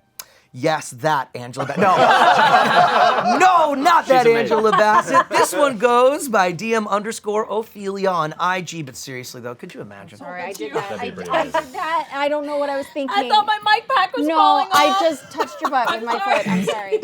If I said your name incorrectly, I call that character bleed. still love you very, very much. Team, we got a whole new set of questions about a whole new art. Are you mentally prepared? Yes. Sure. I know I sure am. I'm going to start at the bottom. Just kidding. It's back to you, Matt. Give us answers. Okay. This is interesting. What were the personal dynamics among Ludinus and his generals, like Odahan, Liliana, and Zethuda? How do they vibe together? I mean, originally they vibed well. They were all brought under Ludinus, who had a very prominent figure historically and between multiple different cultures and communities of power in Exandria, and especially in the wake of the Apex War for Odahan, in which case, if you are a legendary soldier, it's tough in times of peace, especially when you're a soldier that loves the violence like she did. And so she was eager to be part of this for the promise of another opportunity to rise to prominence and, lean into the cruelty. She's not a good person, as if you didn't know that. Zethuda, Liliana, they were all brought together under the auspice of Ludinus's plot. And when they were all brought there, they already were kind of within a trusted space, shown enough to see how much work he had put into this, and saw it kind of like more or less a surefire thing. And the more they began to extend these like last minute plans that he required them to help with, the more they began to butt heads further and further. And so they got together okay at the beginning, but even with the short time that that Ludinus began to kind of relax his grip on his plot and let other people handle things he needed them to do, the more they began to clash, the more they began to dislike each other, and it began to kind of sow these seeds of discontent through the First and foremost, Ruby they were Vanguard. friends. Just buds. Just buddies. Just like best Just chill friends. bros. Cool. I wouldn't consider them friends, but they were definitely compatriots in arms.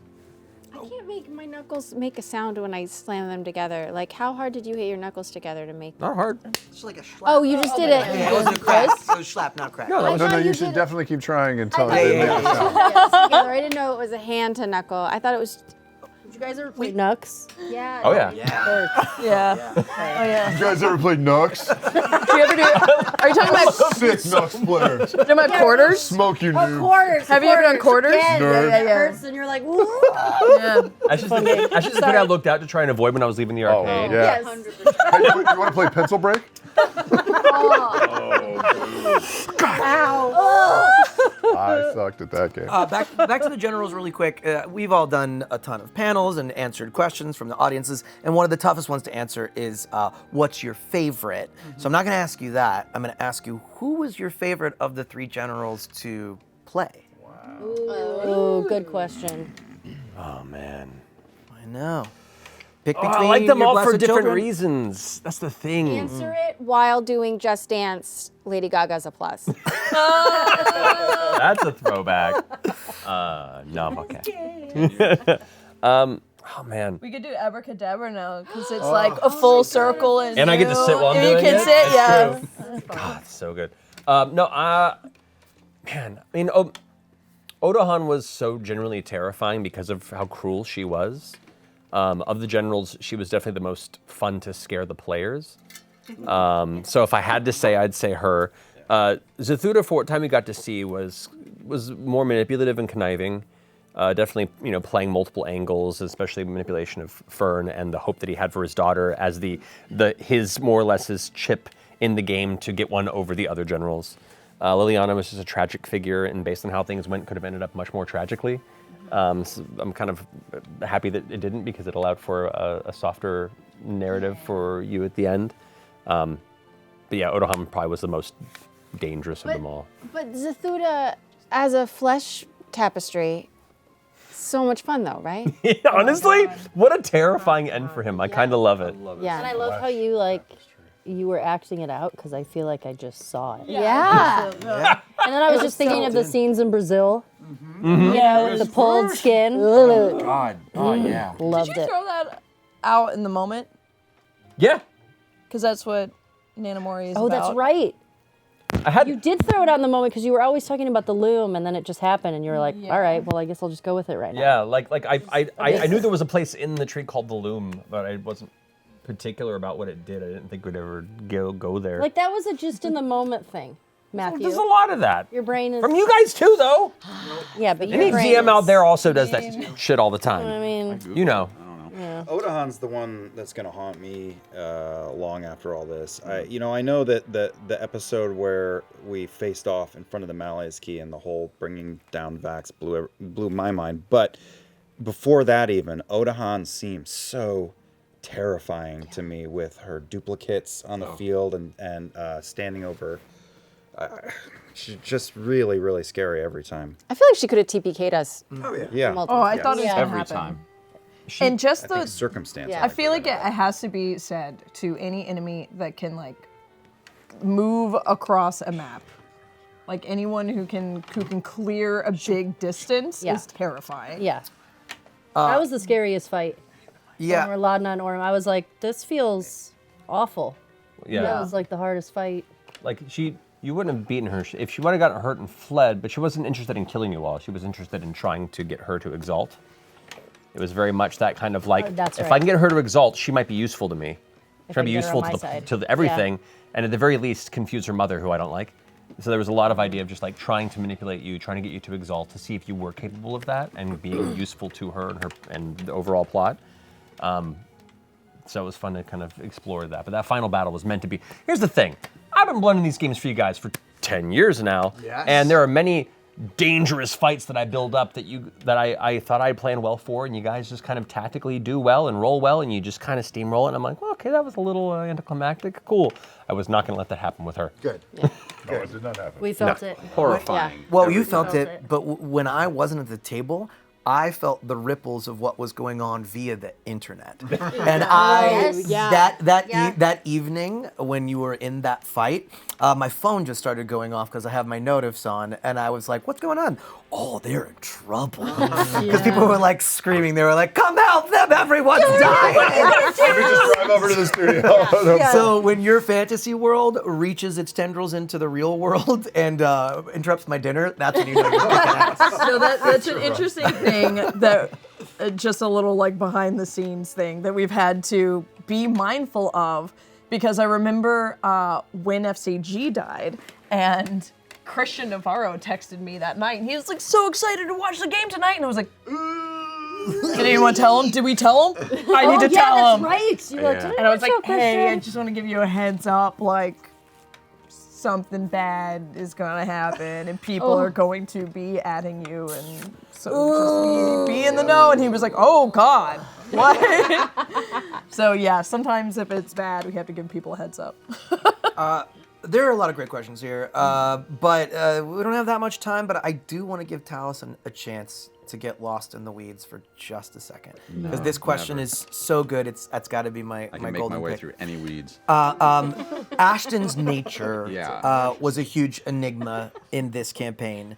Dunamis explains Ashton's unique abilities, but what race was Ashton born, and how was he transformed into an Earth Janaz? Well, as for, I mean, honestly, they don't really have a lot of memory about they kind of, I always assumed they were basically human, some sort of humanoid. And it was going through the portal that really, the elemental portal that kind of kicked that off. And we never really got into it because I don't think Ashton ever smoked the pipe. That is not a euphemism. Just the tree did? Well, like I don't think you ever got your proudest moment. Yeah, I don't think I ever did that. Inhale? I didn't inhale. But should I save that for possibly in game, or should I just let that one? Let that sit with you, sir. Yeah, the slow change into their rock form happened when they were younger and when they were in the home under the state's care, and it was like everything, kind of traumatizing. It's a life of trauma. Well, yeah. Yeah. So yeah, that was they were born soft and got hard later. I wish to be a rock. I will say there was a deep shit kicking that was involved. So yeah. Sweet. Oh, that sucks. I love how all I said was sweet and you immediately turned and looked at me, Liam. This is for you, my sweet little boyfriend. Is there any information about Will's... Shut it, handsome Squidward. Is there any information about Will's sisters that never came up in game that you'd like to share? For example, does Orem have a favorite triplet? I don't know if I would say favorite, but I think he has the closest connection to Lita, who took over for Derrig as master of arms for Zephyra, because he trained with her. So Will and Lita and Orem were together for years, training under Derrig and preparing themselves for life of service in Zephyra. So he definitely spent the most time with her than the other sisters. I think that's probably the answer to that. And I know that as the campaign made its way, I did talk to Matt about my hopes for Lita taking over for Derrig and how I saw her and the things that I hoped for her for her place in Zephyra. Even as the story, and I don't know what's happening next. I don't, but I really like her as a character, and I like her taking over for her father, and I like her being a part of Zephyra. Here's a completely organic segue. Everyone's got weird habits, am I right? Oh, so weird. For example, if my weird habit would be... Yeah, think of something on the fly right now. That's a rude draw. I love it. You're completely organic. You pick things out of your belly button and eat it. I wish I did. Oh man, I'm sure I got one somewhere. Yeah, I know, I'm weird, but some cast members have habits so regular that you could practically set your watch by them. Roll the clip! It looks like it was a heavy hit, and it's looking pretty hurt already in one strike. Of the Feywild. Half undead blood, and release the chill touch, the two skeletal claws. Guy up top takes. Matt! We can divide and conquer, right? We're gonna run out of time. Yeah, we gotta go. I'll move up towards Ashton, 30 feet. 30. This is a new stance. Yeah, the chairs, evolved. on the desk. But whereas once it emanated around you like a cage, now it's just the faintest little tickle on the inside. And as you begin to push inward towards the darkness, the faint... It was indeed confirmed to be sort of an excretion that is utilized by hard tunnels. Come on! I fucking hate you all so much. Pause a breath as you roll up your hole, which right now is pretty... Uh-huh. Yeah. What our hole is Your what? hole's pretty filled. It's pretty. It's kind of at capacity. It's filled and stanky. You were out and about, trying to just spread your legs a little bit. Spread your wings. I mean, find your right. I was spreading those legs all over town. I dare anyone to take that out of context. I was trying to say. Can't be done. Can't be done. Stretch! Stretch your legs! Spread your wings! No, they both collided. Yeah. I'm gonna grab the mushroom. Let's grab a mushroom right over. Okay, let's do it. How big is the Ride bush? the mushroom Can they all over fit on the the same bush. bush? There are multiple sections of yes. I'm gonna steer the head of the mushroom Can right I at the start bush. Save that bush before the mushroom gets over there. I know. Oh.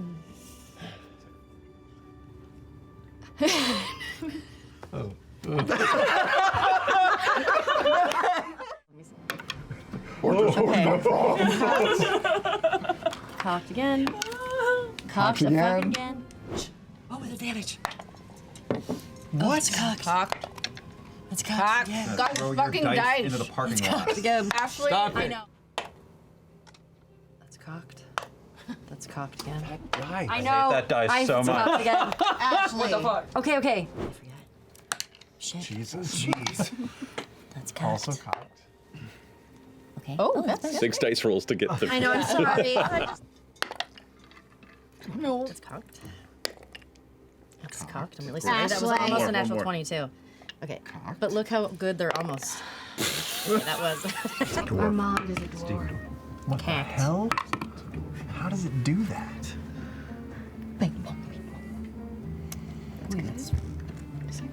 What is that? That's a 10. An 8? No, it's a what? What is that? I don't know what that is. Get another It's dice. a 10. No, that's a 10. No? Or is it an 8? Or is it a 3? Or is it a 6? That's a lowercase a. Oh, that's an 8. No, that's a 10? It's a 3? What is that? Dice Those are very worst. numbers. The worst! How can you think it's 3 different numbers? One of them has 2 digits! This dice has no numbers on it.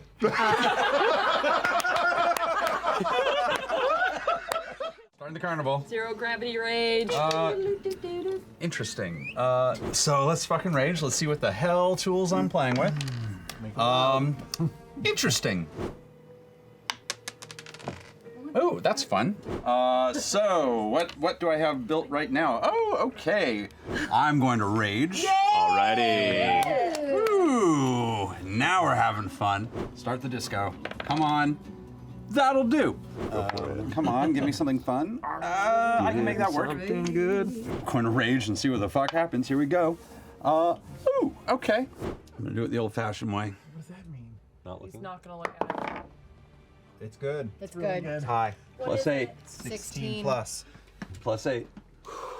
Never look if you want to win. Never fucking look when you want to win. You Don't shut your act mouth. tough, don't Colm. talk. I'll kick you in your ball sack. God damn. Oh, are we back? Oh, sorry. We're so back. It's time for the serious portion of the show. Oh. The solstice approaches. Where the questions get hard hitting. Taliesin, what happened during Ashton's pasta adventure? Oh, yeah. Oh, yeah. Fish, I have That's no right, idea what because this I question wasn't there. Well, I mean, we got into a little bit of it, but basically ended up accidentally stumbling into what was a underworld robbery that was going on. Kind of got picked up into it, couldn't get out.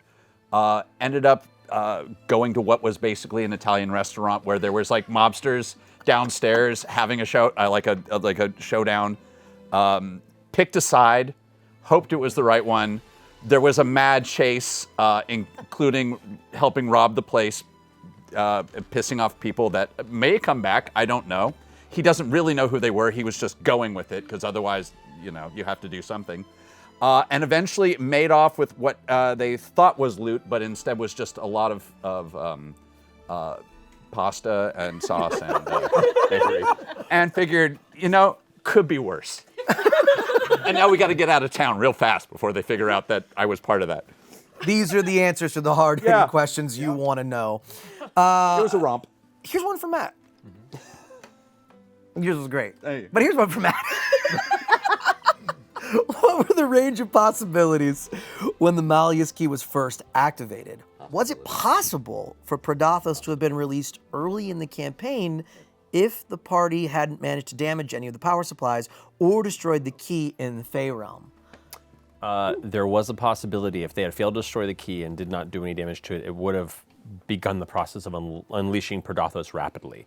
They would have still had, there would have been a chance to still race to the core, like how the campaign ended in a way, but the key would have carved a majority of the path to the actual core of the moon where Prodathos was sealed at the Hallowed Cage. And so they would have had a chance to then try and race Ludinus and the troop if they followed suit. But we'd Or be, like way lower level. correct. Ugh. Which would have meant there would have been then there would have been a forced scenario where the gods would have likely fled or fled some realm or beyond to try and figure out how to survive this before Prodathos actually arrived. And I was going to figure out at that point if Prodathos as an entity, which may have still been within Ludinus as the vessel, would have begun the hunt for the gods and where they would have been beyond or also into their realm, and it would have been kind of a chase at that point towards Ludinus as the vessel. I didn't go too deep into like what it would have meant because I was, I have loose ideas of the campaign and I don't want to write too much if it's drastically alterable by player interaction, but I had thoughts of what that could have meant. There would have been, I probably would have seen which gods stayed behind to take a stand and might not have survived the encounter with Prodathos. It would have been chaos. And a part of me did kind of want it to happen, but also I don't want to force a narrative, and I want you guys to get the opportunity to do some cool things and prevent it. And it ended up making a really interesting story anyway. But yeah, those were kind of my loose thoughts around what could have happened. Nice. All right. How many times did your brain swivel in your skull when Laura rolled a natural 20 at the end for the... Bro! I swear to fucking God, guys, it's not scripted. Like, it's so frustrating when that shit happens, because then it's like, I don't know what to tell you. It was perfect. But like, also, like, I don't know, I was kind of looking forward to a pantheon, missing a few gods here and there, to kind of punch some holes into it, I was just ready to go with what happened, and when you rolled that, I was like, oh, okay. All right. I mean, it's still getting weird, but yeah, it would have been interesting to be like, and, Matron's gone now. Yeah. That'd been weird. Yeah. Would you have rolled for which ones left? Yeah, I was going to randomly roll for which ones had decided to go. Could you imagine? Dang. What would have happened if the Raven Queen went bye-bye? What would have happened to Vex? Vax would have taken over. Huh? Vex would have been. Vex or Vax? Vax. Vex. And that would have blown the Keyleth Vax reunion. Yeah, if the Raven Queen went bye-bye. But Vex would have been the matron, and then And then? she would let Vax go because he's worked hard enough. Sure. Next question. Sorry, Percy. My next question is for chat. He's on his Chat, Netflix anyway. are you enjoying the compilations and videos? The post team worked so hard. They're so cool. I want to see. If you are loving the vids, I want to see those comments fly. And I'm going to fly through these next two questions so we can get to some more. This is for everybody. Do you regret crashing your airship? No. Hell no. Isn't that what you do with an airship? Kind of. A little bit. Oh. Yeah. A little bit. Like it didn't do as Do much it as as- we Yeah, it wanted. didn't- Yeah. I regret we didn't get another one. I regret that we didn't just go and get another one. It was a cool move. Yeah. It was a cool But move. It was a cool move. Yep. I think maybe, I don't know, when he like held up his hand and it just shattered into a I was like, bajillion pieces. Yeah. And then a bunch of other That was some people good just Thanos died. shit, though. An You wanna see a moon extremely fall. powerful wizard isn't going to be like, uh-oh, a boat's coming at me. Guess I'm done. Like, It's a 1,000-year-old wall of force. archmage. That was what it was. But it still took out a bunch of the vanguard that were surrounding the Malleus Key. So like, it had a benefit. It was cool. But It's a cool move. But I couldn't in the right conscience be like, no, Ludinus is getting murked by a boat.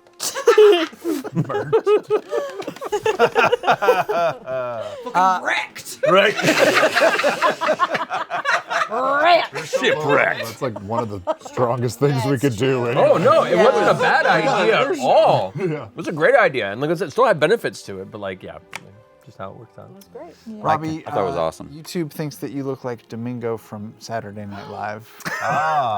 I'm That's a not compliment. familiar with the reference, but that's good. Somebody was Compliment. asking what Bertrand Bell's fighter subclass was. Oh. He was a duelist and I think a champion, I think. I don't Oh, know. that's cool. He was only level 5 in the end, the old bastard. Level 5. Yep. Oh, he leveled down.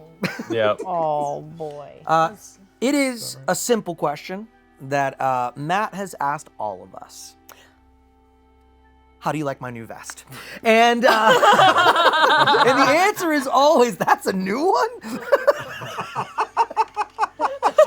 I wouldn't have been so mean to you. But there's another question that I'm not ripping on you, I promise. But there's another question that Matt likes to ask us, and the answer is always incredible and somewhat violent. So let's take a look at some of the top how do you want to do this is from campaign 3. How do you want to do this? How do you want to do this? How do you want to do this? How do you want to do this? Maybe the audience should say it. How do I want to do this? Hey, bitches. Should we take this one out? Each of us has it like blast from our hands. It like shoots out and like so it braids. Yeah, Yeah. so it braids. Braiding is like braiding. a ponytail. Yeah. In your head, you hear, I've been swallowed. That makes me very angry. So I am going to just like the top of it. Just laser hands Just through it? laser hand it. Yeah. Sure. As a free action, can I yell, give her bangs? I will swing away with my weapon and strike several times. As I'm doing so, the black ichor that's flying off the weapon is making sort of a splatter behind, and you see that the splatter is forming a pattern, and it's the symbol of Asmodeus. God, I hate deserve this. it. No. I brought it on myself. But I love you. It was very fun. For like, I don't know, she just gives in to the darkness. A beautiful circle of life surrounds the two of them. You watch the troubled life of Bordor Dogson reduced to ash and memory. I'm gonna lightning bolt the tree trunk and I'm gonna aim it right at the center of the trunk so I can split it straight down the middle and make the two halves crash down. The bolt impacts. You watch as it hits the wood. You hear Delilah screech, "No!" Into white. No! I'm gonna make eye contact with Friederichs. You're mine.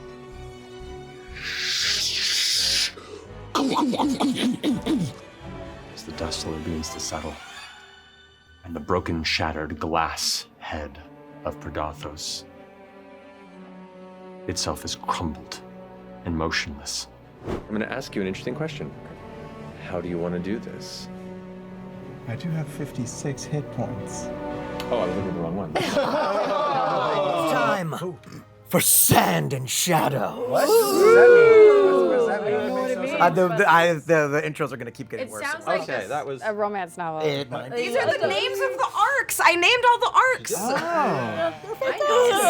I wasn't sure if I should like be reading romance them or not. novels. I do, and I definitely made it sound like a romance novel. You're welcome, Laura Bailey. Sand and Shadow sounds like it would chafe. Matt! Yep. What happened to Yusuf Ayad after they failed their mission for the Unseen? Oh, Dusk, yeah. So in my mind, being Stop. Dusk, they essentially, as an upper-ranked assassin for the Unseelie Court, more or less volunteered for the specific mission and the hope of, an honorable return, and failed in their mission, and failed not out of an attempt to try, but out of genuinely dropping the auspice of killing their target, which is unforgivable given the context of their work in the Unseelie. And so likely they were unable to return for the time being, and are probably laying low either to find a way to clear their name or find a way to convince the Unseelie to allow them to restore the honor of their name, or perhaps start a new life on Exandria and spend the rest of their existence, much like their target, ducking the Unseelie's interest in sight. So that's my interpretation, but you'd have to ask Erica. Hey, what was that? What was that gnarl rock shard? What was it doing to Imogen, and what would have happened if she'd have kept it? The Gnarl Rock, yes. Gnarl Rock. It is a a point of very strong corruptive magic in the Fae, and if Imogen had kept it for a longer period of time, she would have seen more or less changes. Put it this way, Imogen's Prodothos was pretty terrifying. Imogen, slowly over time through the campaign, looking more and more like Ira Wendigoth would have been a very interesting twist as well. God, there's so many opportunities to become the villain. Yeah, well, I mean, it was like whoever got in the stone, like whoever got the Narwhal and held onto it, it would have just slowly changed them over time. Or like into more of that look, like Twisted Fate look. Cool. Speaking of Ira, what did Ira do to the minds of the Callaways? Like, did they ever try to escape? What did Ira remove from their memories? They tried to escape, but more or less, Ira's a complicated character that I love him. I like Ira. I love He's Ira. not a good person. I know. He was useful in ways, and you had to align goals at times, but it's not a good person. And So? no, I get. Yeah, exactly. Oh, Essek is much better than Ira. But no, Ira more or less just Swiss After we gave him cheesed their soup. memory. Like when they try and flee, would bring them back and then punch a hole into their mind of recollecting them trying to escape and placing memories of more positive interactions to replace them. And so basically had constructed over time a false dynamic between them to where they were, how they were when they first kind of interacted. And so yeah, it was not great. It was not great. Such a scam. Ashley, Matt, tag team if you want. Fern's afterlife looked very concerning. Yes. Why was her afterlife so different from Orum's, and what would have happened to her if FCG hadn't resurrected her? Oh. That actually, there was a little bit of that took me by surprise. Because when I saw that, I was like, wait, am I a bad person? Because clearly that wasn't a good place where she was going. Which I like, because I think it makes sense for... Because then I can be with Tevin, and then I can just like, you know, I actually would like to know the answer to this. In my mind, the unsealing, the dark Fae tether within your bloodline, specifically the intent of Zethuda's creation of you and what your goal was with the Ruby Vanguard, there is a deep thread of shadow that is just inherently in your essence. That we've seen you tap into here and there. Yeah. And kind of puts you in this weird place of many oaths. Yeah. So for that was a glance at a pact for your spirit that was sealed without your knowledge. Meaning upon birth you were promised. Ooh. Now that's a romance novel. Yeah. Yeah. So Fern's spiritual essence still sits under a contract she's unaware of. But she's not bothered by it. Was Rumpelstiltskin. Yeah. I mean, it makes sense. Yeah. I wondered that. That's really fun to know. Like I said, I'm very interested in a possible Fern one-shot, because you much like how Mr. Burns is only alive because all the diseases are in him and they're all fighting to kill him at once and kind of cancel each other out. Fern Calloway exists because everyone at some point has some sort of contracted ownership over her or some vested interest, and they're all kind of pushing at the same time and can't get to her. It's kind of what it feels like now. Well, I have to finish this deal. I have to finish this deal. We have to do this. Yeah. It's going to be in court forever when you finally go. It's just a lot of nonstop. Yeah. It's gonna be the last days of Judas Iscariot, the play, but it's just Fern's soul. That's a theater joke for everybody. Robert? Sam Riegel. Yes, Robert. Sam Riegel's sponsored ad reads have always been unapologetic. Fever dreams. Great segue. They went to some weird and never before seen places in Campaign 3. Take a look. Yes. Welcome to tonight's episode of Critical Role, where a bunch of us nerdy-ass voice actors sit around and play Dungeons and Dragons.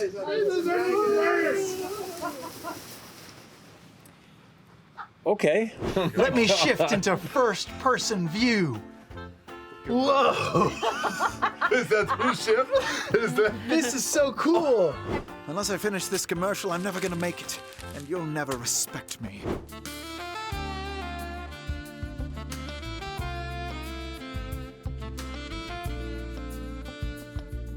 Black Willow motherfucking 69 at AOL.motherfucking.com.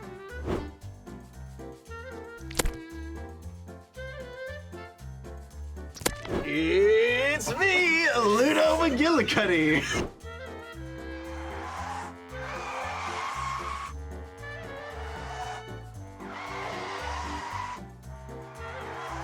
Now I have a HUD, which is a heads-up display, okay?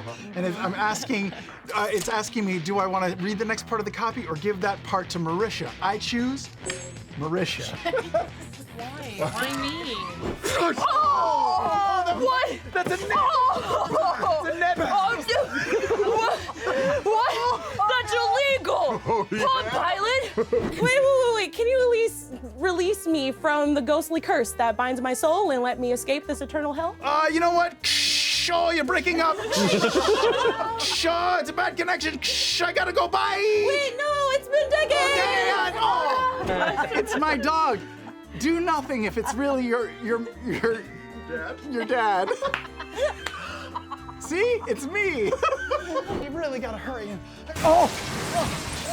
I'm okay. It's okay. It's okay. Hi, I'm Sam. Did we meet before? I feel like, no? Hi, Sam? No? Okay, we're on. We're on camera. Run! Destiny's call! It's time. It's time for Destiny's Call. Matt, we're always going to throw it to you to start. Oh, boy. I know. This is your world. You've got to live in it. What? Why is your finger so thick? That wasn't a finger. It wasn't a finger. Ta-da!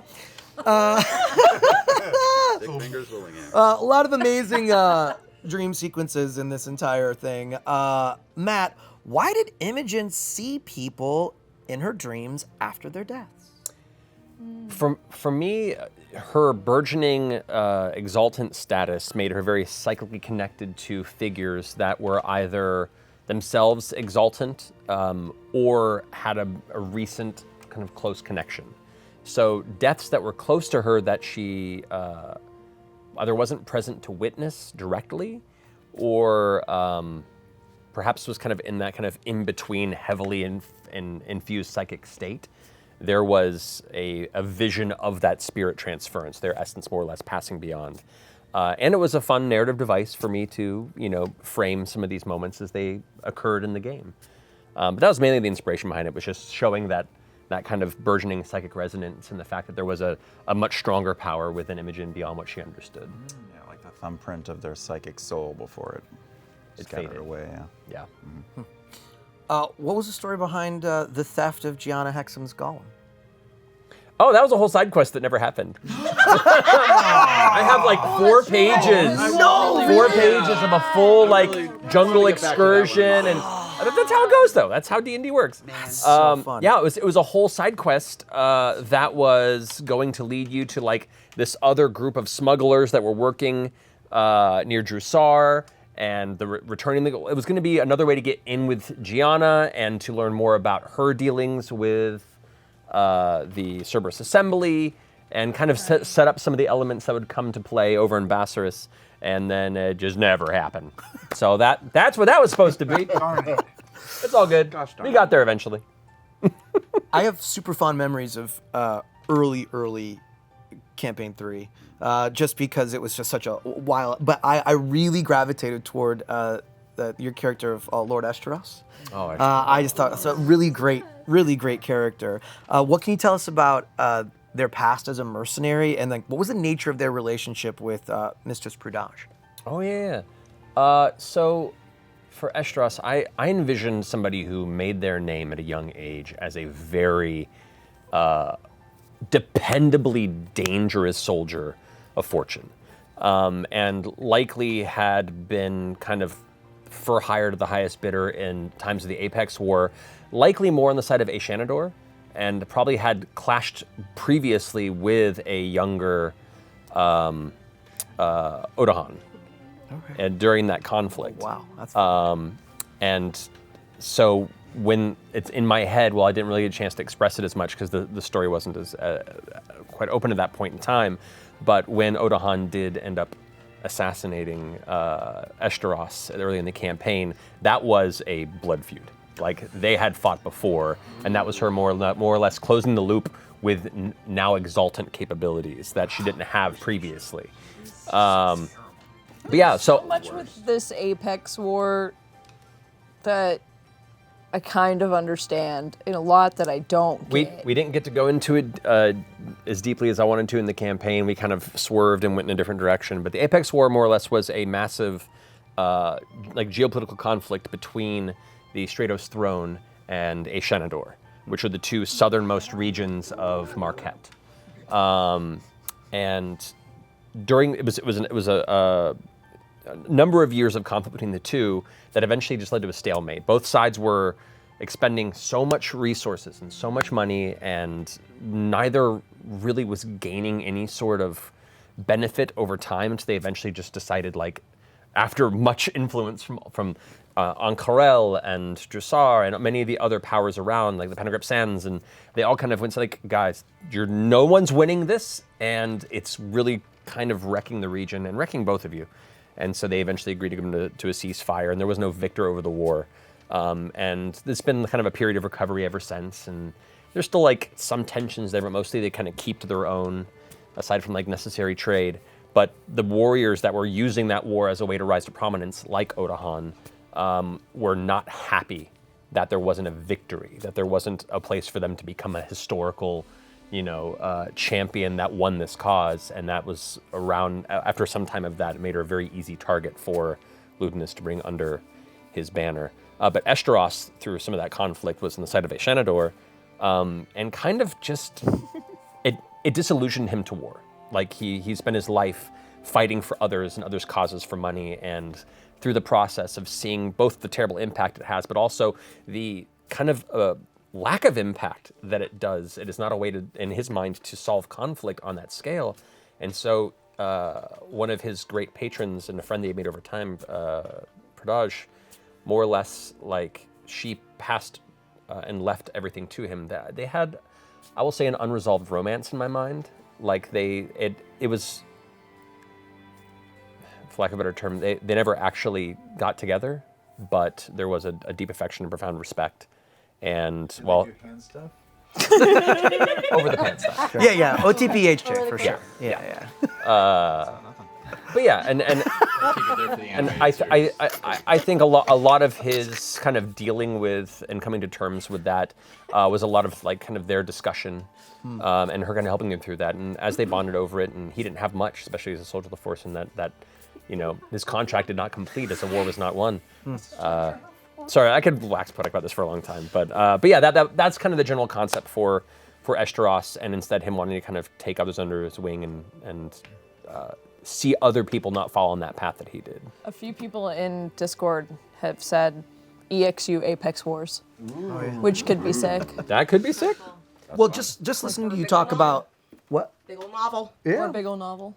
Listening to you talk about Estros's backstory, I think really affected the way that they were played, because obviously everyone in chat, there's a lot of shared love for that character. Love that boy. So I think it's obviously so fleshed out in your mind that it came across on screen and people gravitated toward it. I hope so. Yeah. I'm glad you guys liked him.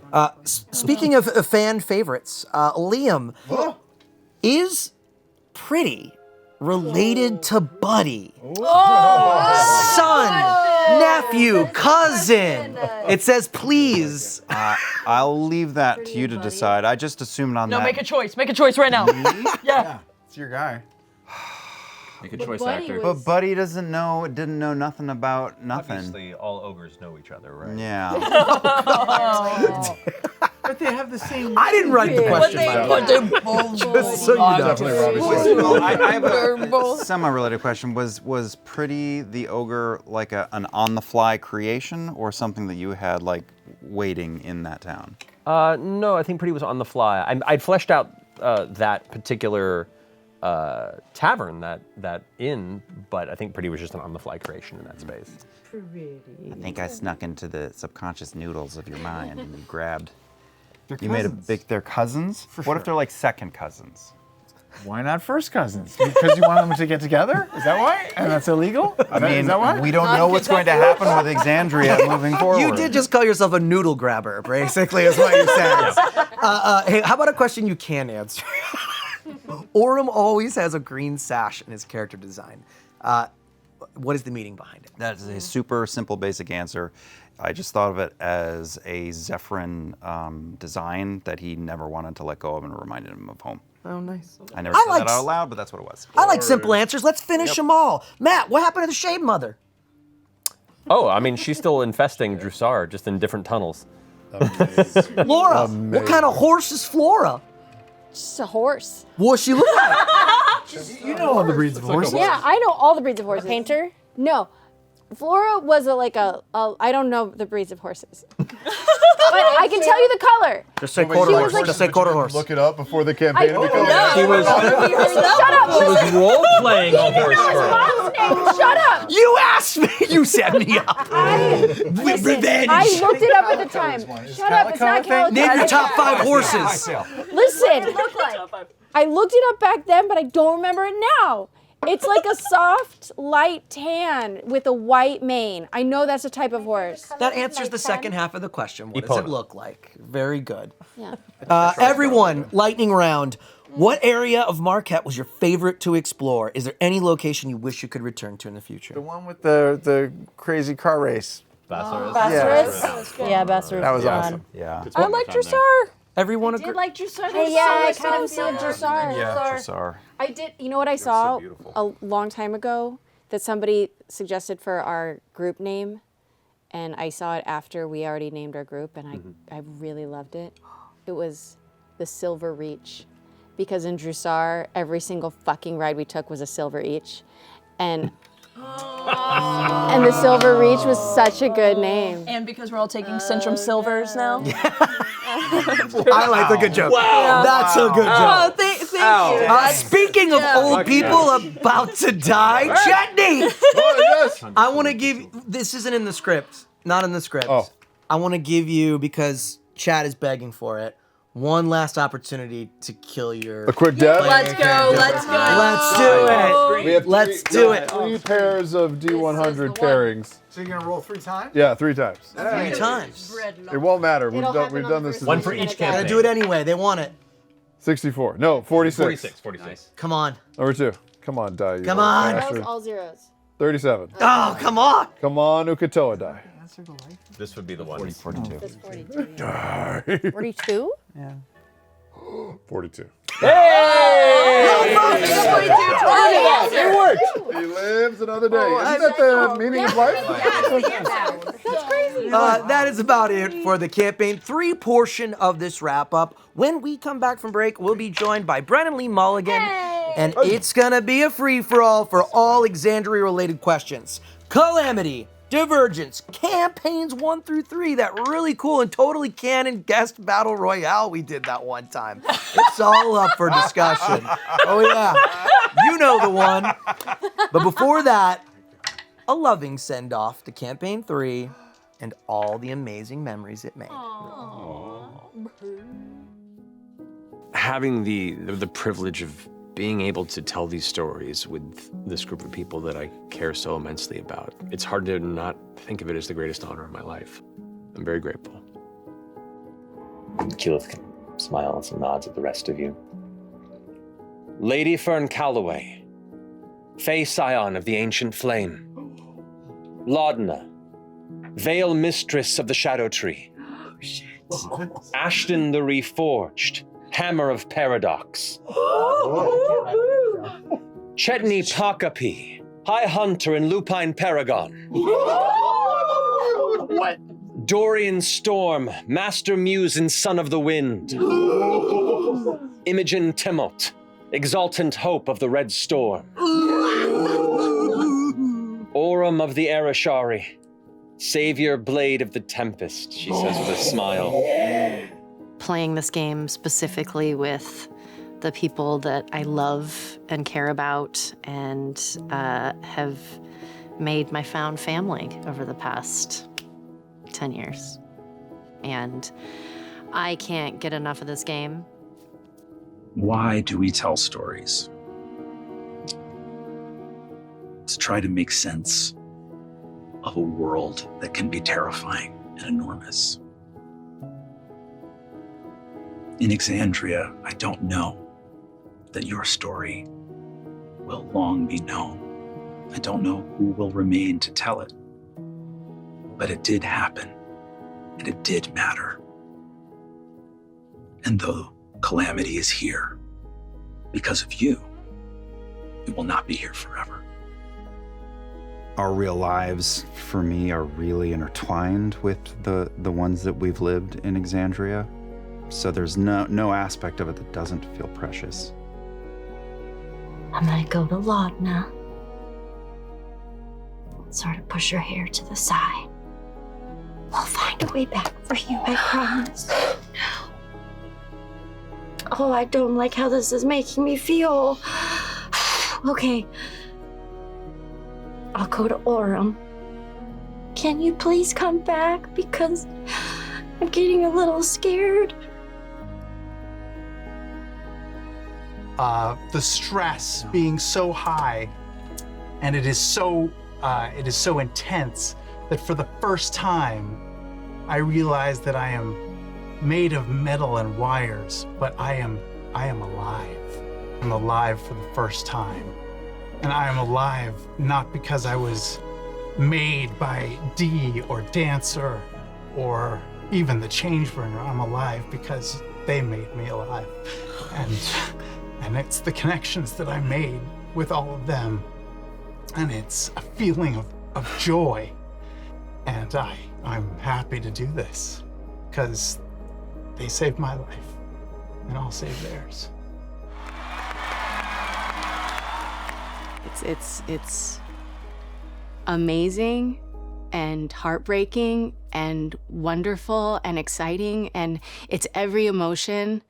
I don't even have the words for it. And you immediately recognize the silhouettes of Laudna, Aurum, Ashton, and another. Imogen! Lana! You guys! I scared her over. You're alive. You're alive. Where's Aurum? There's a rapid patter of feet along the wooden floor, and then Aurum flies and through the air and latches around Fern's neck. Well, I'm still a raccoon dog. I lift her up. You did it, good boy. I like you, FCG. I like you, Frida. Oh boy. Faithful caregiver. Suits you. Guess so. You ever lean in and kiss and you hear the clink? Yes! Ow! Actually, the amazing thing is this thing is, despite how uncomfortable it is. I haven't been honest with you. I have feelings for you. I think almost from the day I met you. I feel like the worlds have kept us apart ever since I've been back, and I've just wanted the tiniest moment with you, and I couldn't sleep either. You are the reason I'm here. You've always been the reason I'm here. Yep, just another day where we're getting our makeup ready. Just another day. Oh, hi. You don't have to listen in to get my thoughts. I'll always share them willingly. You can just ask. Can I kiss you? I can't tell if it's all right or not anymore. All right. All right, so I will. I do. I kiss her.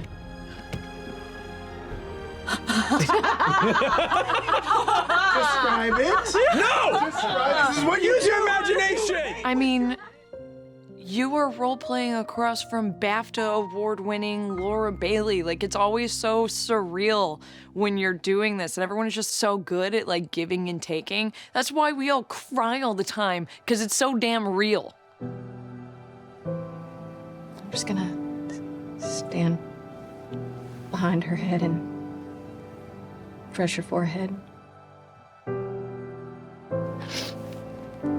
I'm not gonna tell you to come back. I'm not gonna try to compel you to come back because that choice, Laudna, is yours now. No one gets to control you anymore, all right? Just know that I love you. Oh man, it's so many feelings. It's sort of the end of an era. I think the last things I see are Bertrand and Dorian and Frida, and I just feel connected to everybody. And some connections are made with wires, and some are made with blood, and some are made with bone, and some are made with wood. But they all matter, even in this dark, dark cave. They make every day a smiley day. And so I just sign off and go.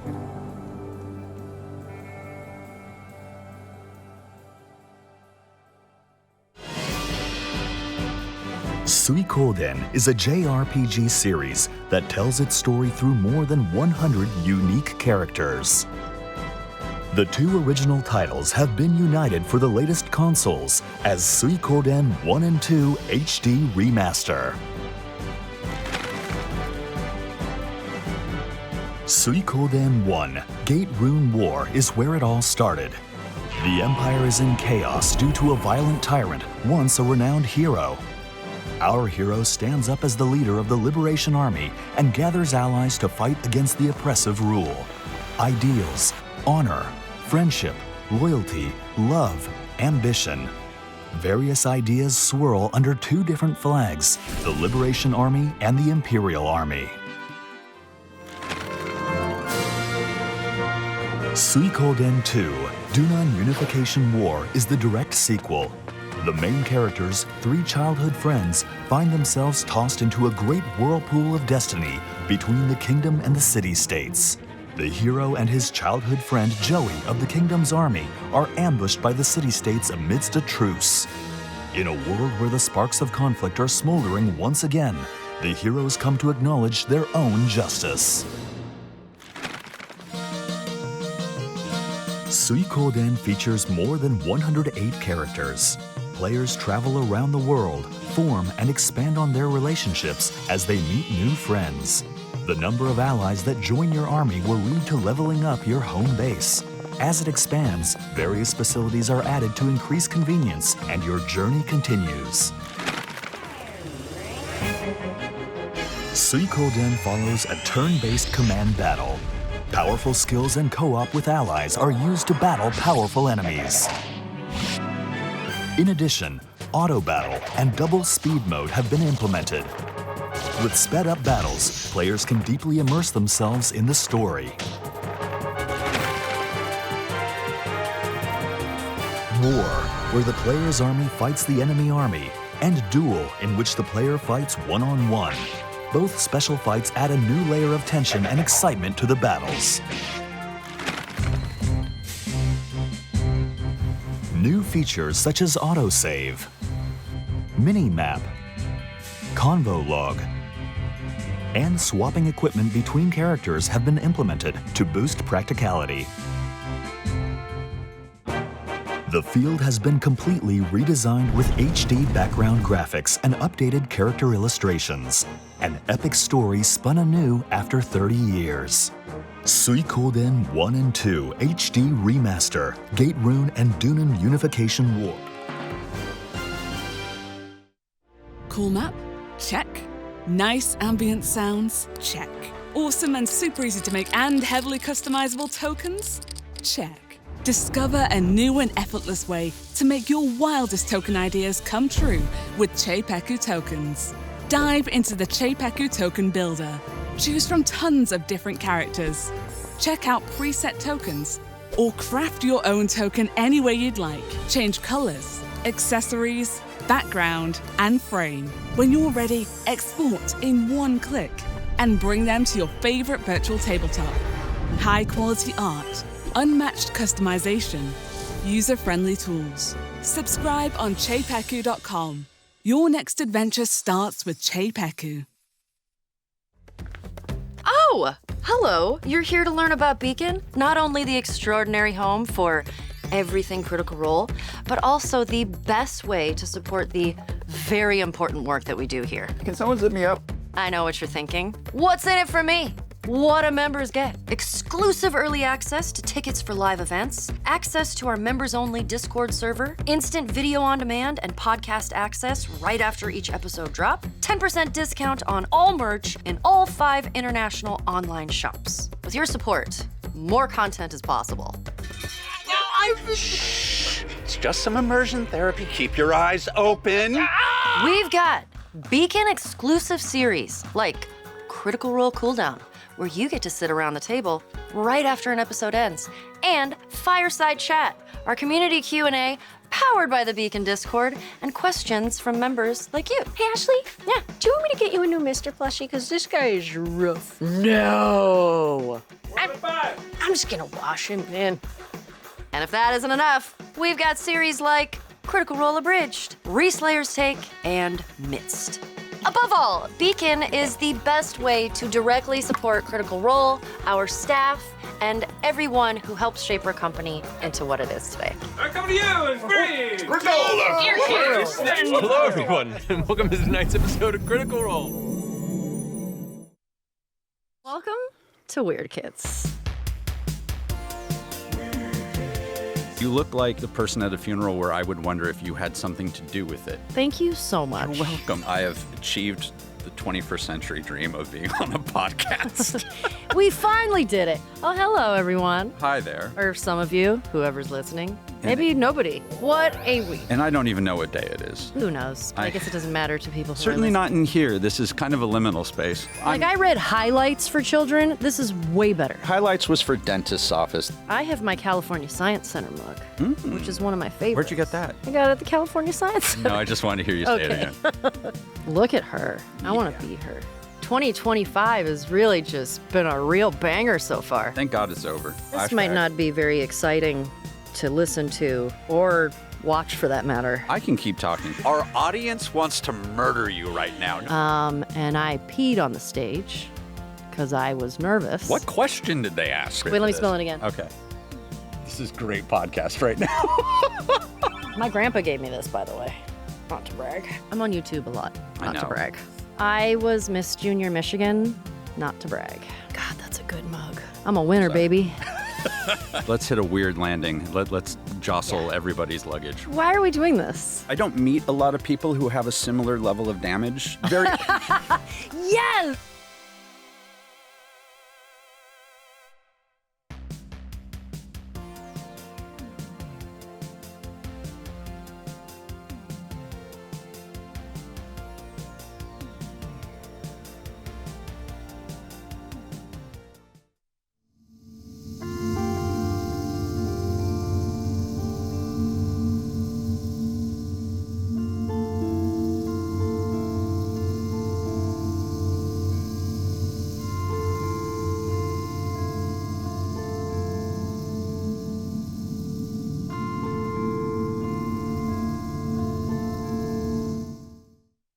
Still restrained by the marionette tendril, is unable to get to his feet. Still racked with pain, he manages to grab his sling, slipping a stone into it, and rolls a natural 1 on his attack, missing wide. Disheartened, he goes limp, and fails his constitution save to shirk Heldwell's spell. Poogs, just stay still, okay? Just stay still. It is as if Poogs cannot hear timpani over the roar of pain. This is a beautiful scene. Hey critters, Laura Bailey here to guide you through what's new in the Critical Role shop. Roll an investigation if you want. It's basically perfect. Could anything be more perfect? I mean, the Traveler always says impulse purchases are a good decision. Style should never be a dumb stat, darling. You need this? You probably need this. Look at this. Isn't it fashion? So much fashion happening here.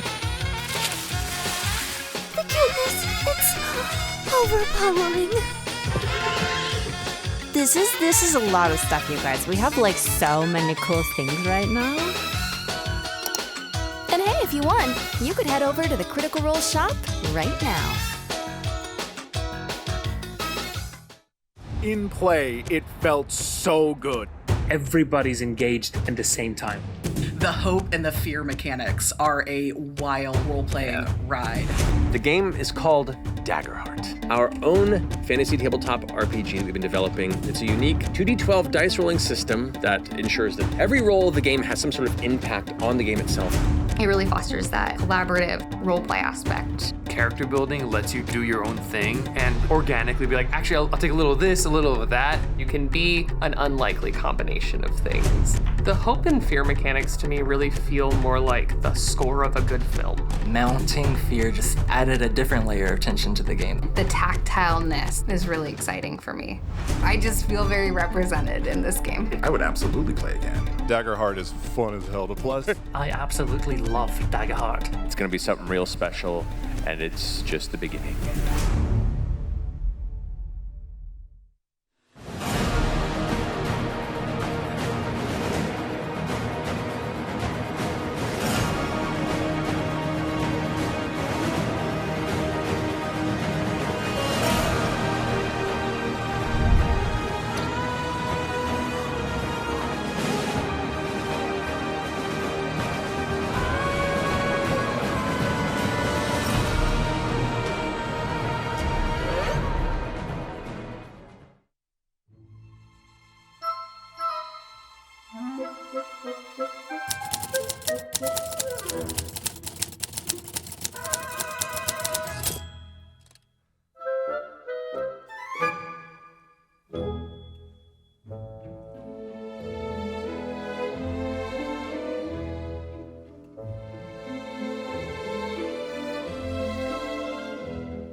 Do you find yourself dealing with low energy, drowsiness, or boredom? You may have made a pact with an infernal demon.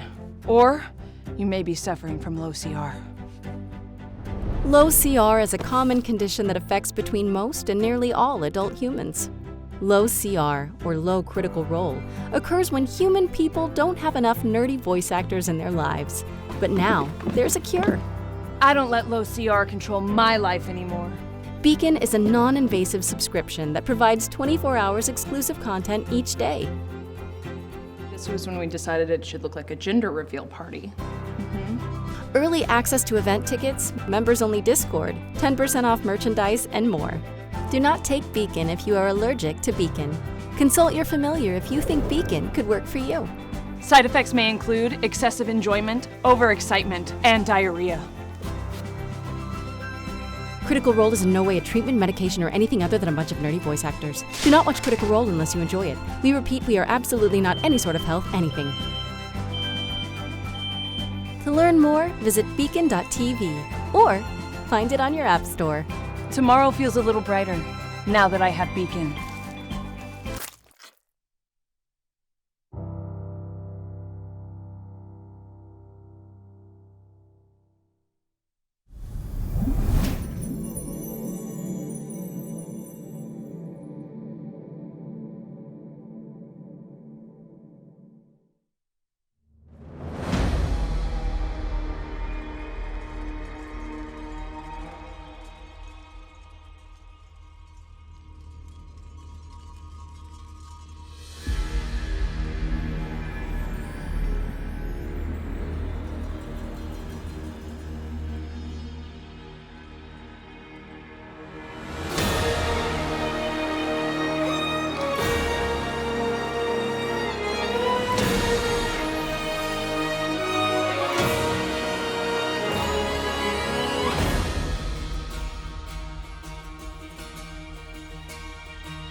Hello, you beautiful people. I'm talking to the audience, not the cast. I just want to wish you a happy 10-year anniversary. 10 years, that's insane. And yeah, I think truly, know I speak for many people, but the Crit Roll team, what you guys have done, what it is, the community you've built is life-changing. The fact that you even got me to DM for the first time ever in my life is like an achievement and an incredible confidence boost. So yeah, happy 10-year anniversary. Hello, Critters. Erica Lindbeck here. I just wanted to congratulate everyone on a wonderful 10 years of Critical Role. I hope you guys do it for another 100. It has been one of my greatest joys to sit down at the table as Morrigan, join the team. I remember when I first came in for Kamille, I was so nervous and everyone made me feel right at home. I don't know why I thought I had anything to worry about. And by the end of that first little series, I was ready to play all night long. But yeah, I love you guys. I think you're incredible entertainers. But more importantly, you are some of the most magical and kindest people I've ever met. And it is an honor to breathe the same air as you. So yeah, love you guys. Hey, Critical Role family, this is Luis Carrazzo, and I just wanted to say really quickly congratulations to everybody on their 10-year anniversary and wrapping up their third campaign. It was a truly incredible experience to be able to play Xerxes and EXU Calamity, and if I had to choose a favorite moment at the table, it would have to be giving the Lord of Hells a sponge bath. Nothing quite like that, at least in my top three, but honestly, my favorite thing about doing this was being able to share the table with such incredible storytellers and being able to be a part of this incredible, awesome community. And I just want to say thank you, everybody. Can't wait to see what comes next, and I will see you all around. Congratulations. Much love. Mwah. Hey, Critical Role and critters out there. Just wanted to say congratulations on 10 years. Pretty epic. Happy birthday. Getting to join Downfall and play Aiden the Dawnchild, my sweet, sweet Aiden, was such a gift. And I love y'all. It was just a blast getting to try and bring a broken family back together.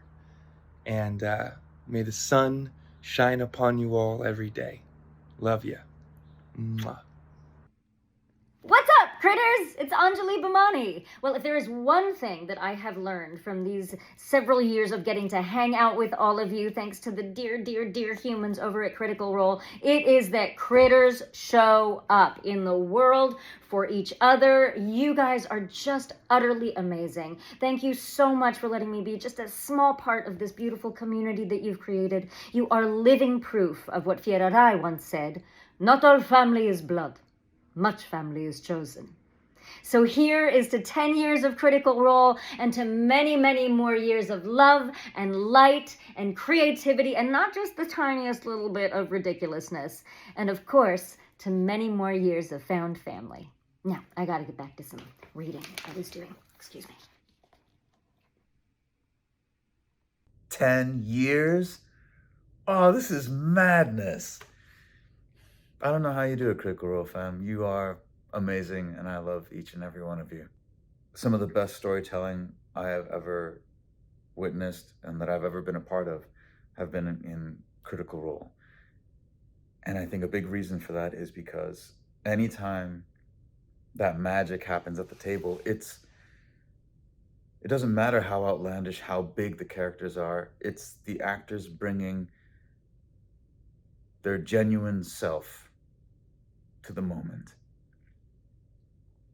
And so to all the critters out there, I hope you will take that to heart and remember that celebrating your unique, beautiful, and genuine self will always be where the best adventures lie and where all the magic happens. I love you, Critical Role. And thank you. Happy anniversary.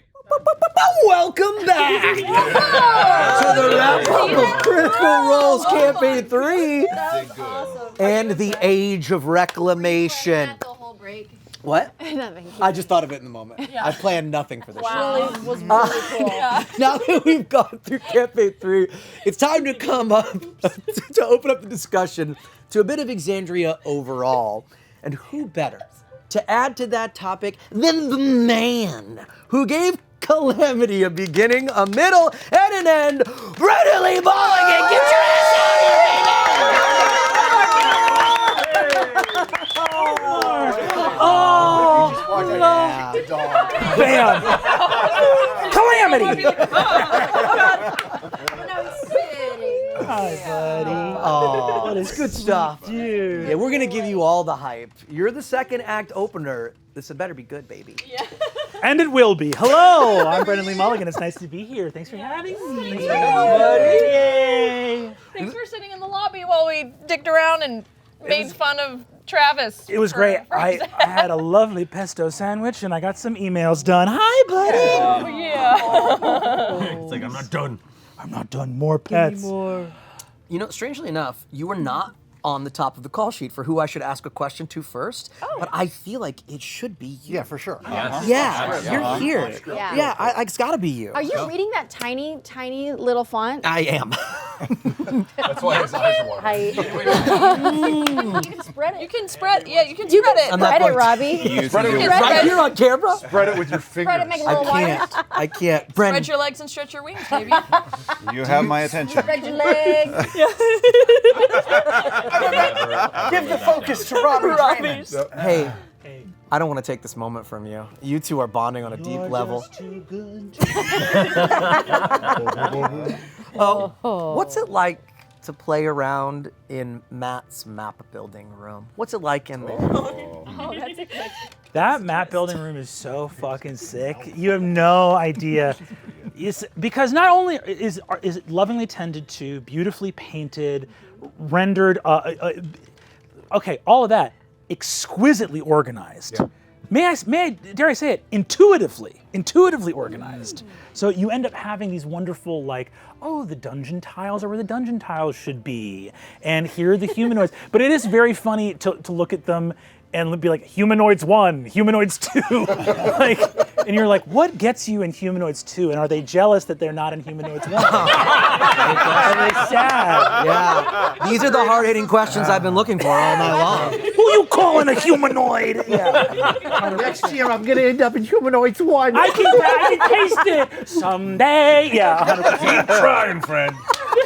Like So you felt like you could get to work right away. Like you felt like you were in the space and it was there for you to be taken. There was a really funny thing actually building the Torm's Hill battle set for Divergence, where I was like, I got to work in there, and it was like, okay, Torm's Hill, we'll start. And I was like, oh, you know, it's been so long since I've like built a map by hand. Even when I was playing growing up, it was like, you know, cabochon Mancala beads and like a dry erase map. Yeah. And I'm like, all right, we don't have to overthink it or go overboard. It's a small little town, it's like a little camp.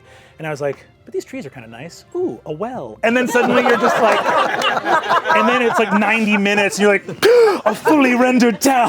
You understand? You understand. It is like a flow state you wouldn't, it's like matrix line code, like, oh my God, everything, the world at your fingertips. It's intoxicating. Yeah, it's lovely. So, okay, in EXU Divergence, when did you get the idea to have some of the party members be gods? Specifically for Matt to be the all-hammer. Right away! idea right away. Because it just felt like I love Matt with all my heart, and of Matt's many virtues, generosity of spirit is key among them. By which I mean you have to fucking overpower this guy to give him his flowers, and you have to force the compliment. And so I did it through trickery. And it was really lovely. But it was just, too, like the idea of knowing Matt's connection to dwarves, and also the idea of Divergence being this period of the gods leaving, and specifically too because we've had mortal gods in Downfall, and they've been, you know, that idea of katatheosis and you know, embodying mortal form. It just felt like a beautiful way to have a story that was so much about mortals picking up the pieces that even the gods were like, oh, if we're going to help, we have to be people, right? That like that, and that to me, that was the moral of Divergence, was that it was about mortals saving their own world, and even the gods that want to help go, the best way for us to help is to be mortal. I'm going to throw out this and ask a question in my own brain. When you're starting off the process of crafting a story, do you like to come at it from a plot-driven, or are you looking to impart a thematic idea first? What drops into your head first? Because your work is full of, obviously, themes and ideas that you want to impart, just obviously from the question that you just answered. Mm-hmm. So would you say you start with an idea, or would you say you start with character and story? It's really funny to this is forgive a really like a nerdy answer, but it's like talking about space and time, and they kind of can't coexist without each other. So like plot and character, or plot and character and theme, they don't, if you move any slider to 0, they all disappear, right? So there's a sort of like, but what's interesting is all of these were love letters to different parts of Exandrian lore, and it just depends on the series we're talking about. So with Calamity, the initial thing was what we know in the lore is the Calamity was started by a guy named Vespin Chloris. And the very first fun creative challenge is, we know that we're going to have 6 players at the table. How do you make all of them responsible for something that a guy named Vespin Chloris did? And how do you make all of them share the sin of the Age of Arcanum, which is hubris? And so you go, oh, that's the first step, is thinking about 6 people experiencing hubris and how Vespin's error was compounded over a cascading disaster. So that's how you started with Calamity. And then moving to Downfall, it was just like, what's the, in the destruction of that, what's the most painful part of that? Yeah, I guess pain directs me. I'm driven by pain. I'll unpack that later. But it was like, oh, well, the prime deity's experience of that has to be the most painful part. So getting to a personal first-person experience of the prime deities destroying a mortal civilization and the crisis of self caused by that. And then for Divergence, it was like, time for the little guys. and really wanting to show that, like, the thing that moves Exandria out of the Calamity is actually not something as acute. The start of Calamity is the most acute, and the end of it is the most diffused. The era ends, and now every single person shares an equal slice of responsibility for building the world again. Yeah. Well, you touched on it a little bit, the connectivity, which is a good segue into this question. How much of the trilogy of EXU, Calamity, Downfall, and Divergence was planned beforehand? Like, did you know where you would continue, like where to connect next series to series, or was it more like a stepping stone that you discovered along the way? Over the past several years, I've been falling down the hill of my own life at top speed. None of this is planned. Wow. Falling down the hill of my own life. Just like hands and my wallet and my shoes are off. And Don't eat shit. So to answer the question as honestly as possible, every single one of these miniseries I have approached with total focus on that and that alone.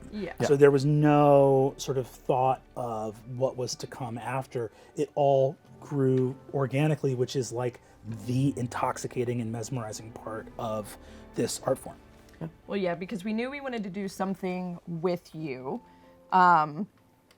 We had kind of already been toying around the idea of thinking of wanting to do something in Calamity. Abria, of course, had come in and done the first EXU arc.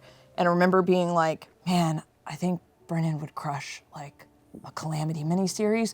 But if he wants to do something funny or something like Pirates, Rumble Cusp, that's something cool too. And then Brennan came in for a pitch meeting and he was like, look, I could do something funny like Pirates, or I could do Calamity. And I was like, thank God. Yes, do that. It was like a lunch with Matt and Travis specifically, where it was, I think at Sizzler. Oh yeah. Where all good things happen. Eat bread. Eat fresh. What is it? What do they say at Sizzler? I don't know. Not much. That's Not much. We'll see you later. Pizza. It was because Matt had mentioned like, hey, Sizzler. as we like open the sandbox up and we want to play with our friends and have people come in and share stories. It really was this moment. I don't know if Matt, you intended this, but it was like you were like, and we could do anything. It's like we could, there's Wildmount, there's Marquet, and then we could even play with time. You could even do the Age of Arcanum, and that's how underlined it felt to me when you said it.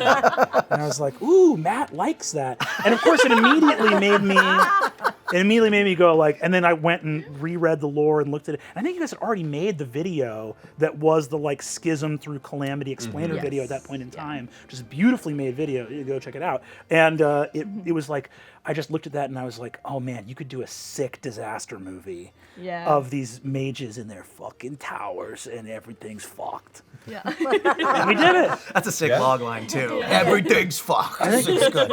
Everybody go through. Yeah, that's true. I saw one question there. Someone asking about what happened to Paisha's orb. Oh yeah, that's actually a question on here too. Oh, well, there we so go. it must be a good question. Look at that. You should watch Divergence. You should watch Divergence because it explains part of that. But you're here for spoilers, so I'm going to talk about it anyway. Because it was the end of Calamity with the entire sequence with Paisha's orb and the release of it that immediately, even just watching it happen when we were filming it, it was like, what an interesting jumping off point for the Cobalt Soul.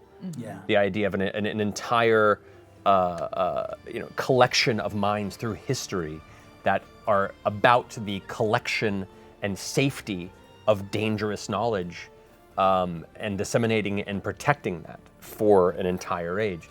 And so once that happened, it was like, well, that is going to be the spark. But we just kind of kept that in the heads until the opportunity came for that being a book or something else. And instead, you got to actually work it into Divergence.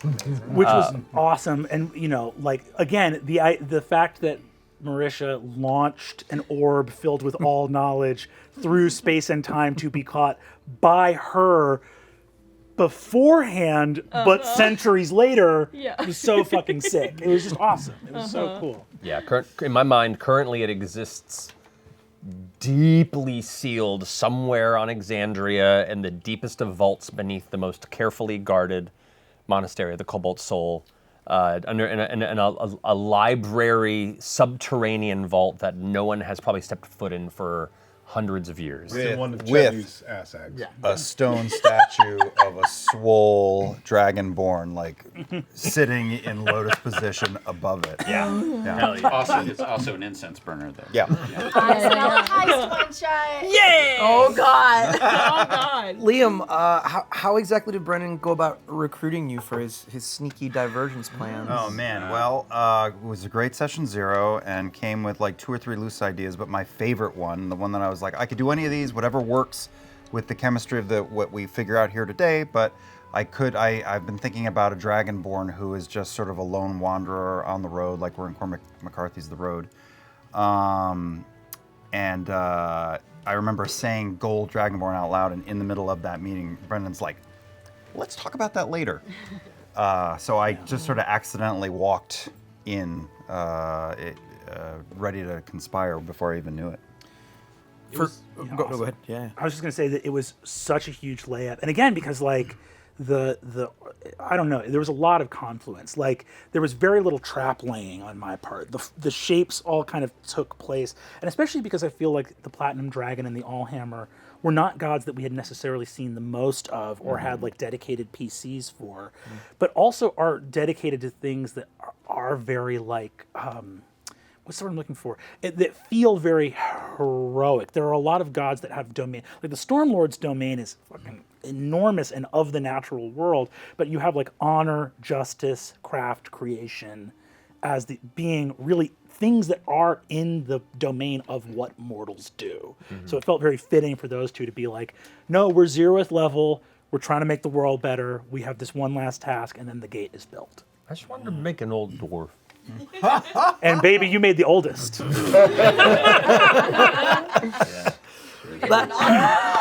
what? I want to know what the early conversations were, because I knew that he inceptioned you toward that outcome, but what the early conversation, like, did you float a couple of ideas, or was it always like, this is my chance to play the quintessential dwarf, or how did it go in the beginning? I mean, it's hard to think back, but like, I love dwarf PCs. I love dwarves in general. They've always been like one of my favorite races in like the fantasy genre. I love what they represent. I love their sense of family and craft and legacy through building and art and construction. And no one barely plays dwarves in our games. Like, you're the only person who's dipped toes into it with the Darrington Brigade. Mm-hmm. And I was like, I'm just gonna bring another dwarf. I don't care. I don't get to play a PC very often. I'm doing the dwarf, but I also just love the idea of playing a character that is at the very kind of end of their life, especially a very hard life, and having that opportunity in their final days to make a difference. And I feel like they left the world better than they found it. And I was truly like fully invested in the idea of the bookend of Divergence, letting him kind of be the theme of the end of the age, is also the end of this poor torn dwarf's existence, and finally leaving something meaningful in the world, and then just fading into stone and dust. And you're like, yeah, about that. Instead, I'm going to punch you in the soul for the rest of your life. So, cool. Thanks. Gotcha. In the C3 finale, though, we're talking about creating and crafting. The Divine Gate is destroyed by all the gods together. Was the Allhammer wrong about the gods not being able to destroy it, or was he just saying like it meant that only one god can destroy it, but all of them together can, or was it destroyed in some other not exactly godly way? And this could be for either of you, of course. So I mean, yeah. If you want to go ahead, I'll take this one. I defer to Matt. Well, in modern day Exandria, the Divine Gate, after it was finally placed and constructed, it could not be deconstructed unless there was a complete agreement. If there was, all those that were responsible for its construction, and all gods to a certain degree all lent to the creation of the Divine Gate, the primes at least, and it could not be dissolved unless all the primes were in agreement to it, to prevent like an inner corruption from causing this terrible cataclysm. So that was kind of the initial design. But in those early development stages of actually building it, there's a whole bunch of weird, fun, kooky things that could come up, which I thought was a fun questions that got brought up in Divergence. Yeah, I took it very much as the Allhammer thwarting an attempt for a single god to bypass the gate on their own, right? That essentially it's like, this is how we get around, because, especially beyond Exandria, the gods are like, I think we talked about this before, like almost even more omnipotent as they get that one step past, they're even more vast and cosmic. So the idea of like, I've decided I'm done with this, ping, and the gate like flies open, that there would be, that there's a big difference between unanimity and some god being sneaky and being like, oh, I left my keys, I'm going back. I mean, if you're talking about like crossing that threshold, what would have happened if the kid crossed the threshold and was taken by the Lord of Lies? Like, would we know that Asmodeus ends up beyond the Divine Gate?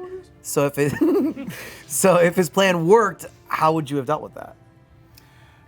That's not my problem. That's the PC's problem. I don't have to. I'm not here to have solutions in mind. I'm here to throw sticks at bicycle wheels, and I do that. And then they fix it. I would say the kid would escape. The Lord of the Hells would be like, quickly, away to my vast chambers, that I might quickly speedrun puberty, and then take this world by storm. And they'd have to find the kid and exercise him. I can imagine. Crazy montage. The Divine Gate, they cannot cross the threshold back into Exandria, but there is precedent for gods being shunted through the Divine Gate and beyond. That's how Vecna was sealed with the Divine Trammels at the end of Campaign 1. So there could have been an arc in which Asmodeus was locked on the other side, and there would have been probably a narrative in the future to explore in some way in which how they finally managed to exercise and punt him back beyond the gate and seal him once more. So you're giving your players tools and responsibilities and things that could hurt them or help them. How did you decide what vestiges to hand to your players? Were there any vestiges in Divergence that we didn't see that you maybe would have liked to add, or? Oh my God! Well, I got to hand over some of my favorite ones. Like there are a bunch of amazing ones that some of which we haven't gotten to see on stream yet, which were, I believe, the Storm Girdle, which was so fun. Condemner. Now, one of them I kind of lied a little bit about, which was that Infiltrator's Key was not. It was sort of a souped-up, modified Infiltrator's Key that had that little soul ruby in the middle. I literally, like, when that happened, I was like, oh, what an interesting take on that key. Well, because there's no, in the text of the Infiltrator's Key, it's like, made from the blood of 12 master thieves. And I was like, that sounds like some devil shit to me. Yeah. and the absence of text, I was looking at the source book and I was like, just like you, Asmodeus, to not reference yourself in the text of your own magic item. You left it all out, haven't you? Yeah. Why would the Cobalt Soul know that? Why would I know that? Yeah, but that's not. It's one of those things where if I was there and someone was like, a vestige, the blood of 12 master thieves, and I'd be like, should I have this? That sounds awful. Do as you're told. Just do as you're told. Well, these answers are incredibly astute and so fun to listen to, but I think there's one that is burning in everyone's mind. What happened to Grubbling? Did he make it to Torm's Hill and join the Roach Gang? Did Gubbling? Gubbling? Yes, sorry, yes. Gubbling did. In my head, he did. And I think that he went to go join the Roach Gang, and then they explained what they did, and he went, that sounds frightening. And then just became a farmer. Good. That's the happiest ending, to just become a that. farmer. Yeah, 100%. Agriculture sounds good. This was never presented as an option for me before. I just want a spade. Yeah. For Matt and Liam, did experiencing EXU Divergence make you really think differently about certain characters who lived through it, like Ludinus? Or did it sort of solidify in your mind the reasons why those characters are so hardened by the life they endured? I mean, every human being, every mortal reacts to the stimulus around them in different ways, right? I don't know. I would love to get a look at Ludinus's life in those days to see what knocked him around. Yeah, in my mind, Ludinus lost a lot. You know, as a young man, kind of coming into the worst days of the Calamity, and probably raised in a very loving environment, and then watching each person he cared about torn from him in horrible ways. And often from his vantage point, and with no reason to believe otherwise, as a direct consequence of these conflicts. And then to watch them all just disappear. To watch them all just go away. And to feel abandoned, destroyed, and kind of left with this knowledge that what was the purpose? What was the reason? You know, he's someone that I can empathize with what he's been through, and despise who he's let it turn him into. Yeah, people have an opportunity to explore that in depth in some other way. I don't know. I love that we didn't see him in the game too. Like, I love that we never saw him in the game. Like, it felt good that he was like as inconsequential to us as humanly possible. Did you almost follow the chair? Yeah. No, I just almost broke it. That's all. There's a difference. I would have stayed in it, except the chair would have gone down. Fair.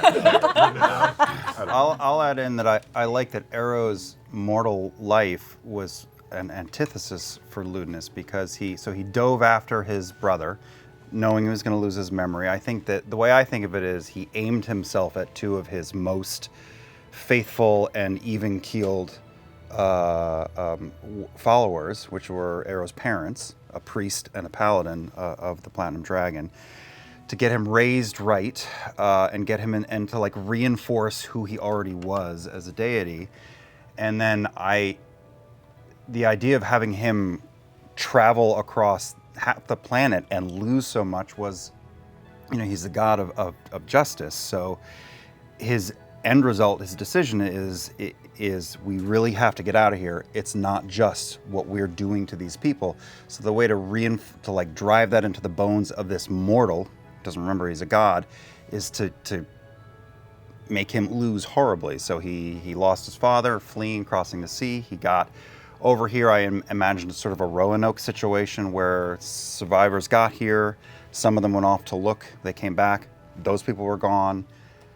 Some sort of they found a settlement, lived there for a little bit. Disease. His mother died. He had sort of an adoptive father, like an associate or a friend of his parents.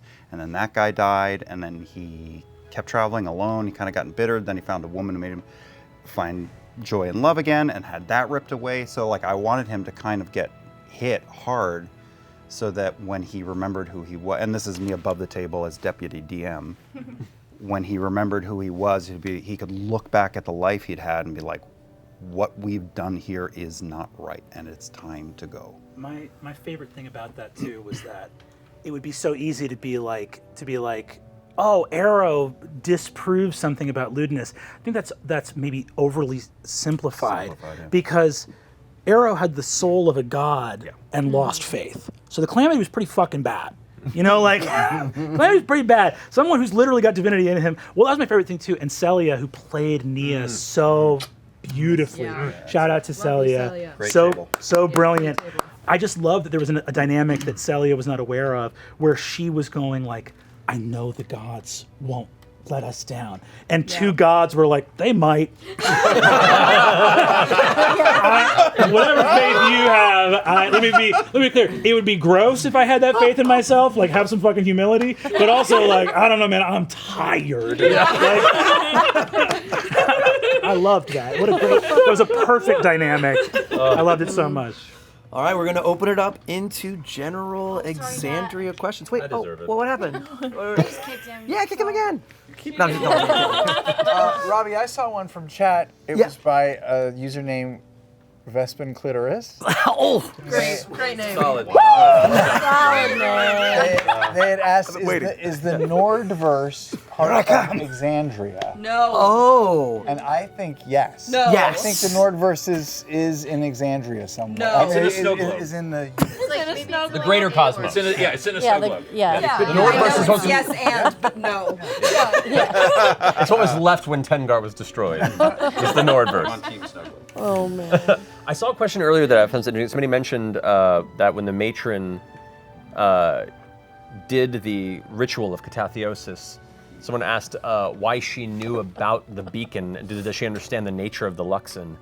And I was like, the gods do not fully understand the nature of the Luxon. The Luxon is still kind of a large mystery, though they have their suspicions and kind of a more or less a subconscious understanding or theorem of what its cosmic essence would be. But the matron, more than any other god, is very familiar with the power of Dunamis and the beacons, because they are specifically one of the things that breaks the cycle of death that she looks over.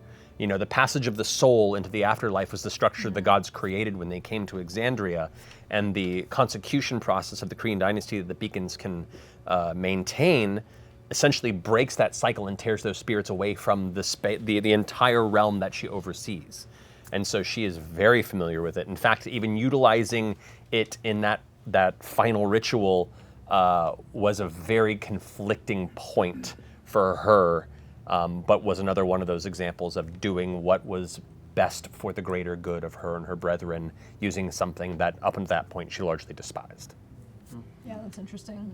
There's just this one city in Exandria that just keeps giving her the finger. More or less, yeah. So the gods are mortal, or about to be. So what does that mean for beings like Galdric and Uk'otoa, now that they're gone? Like, I know I messed it up, it's okay. No, it's all right. Oh, did I mess it up? You did it great. Did I do it right? I'm just saying. Really? How do you? Oh man, I've learned my lore someday. With the gods gone, can they rise to greater prominence? When the cats are away, baby. Yeah. Like, Yes, go on. divinity's gone for a while, and in some cases might be gone for extended periods. So lesser idols and, beings of great interest and ambition, there's a power vacuum. There is a time for them to do their best to claim what space they can. This new age is likely going to be a very tumultuous one. There will be a rise of demagogues and cults of personality, and many entities that have been lying in wait and in the shadows under the watchful eye of the primes. And now that they're away, this is an opportunity for them to seize. So yeah, it's going to get real interesting in Exandria. So a power vacuum might be bad. It'll be interesting. Okay.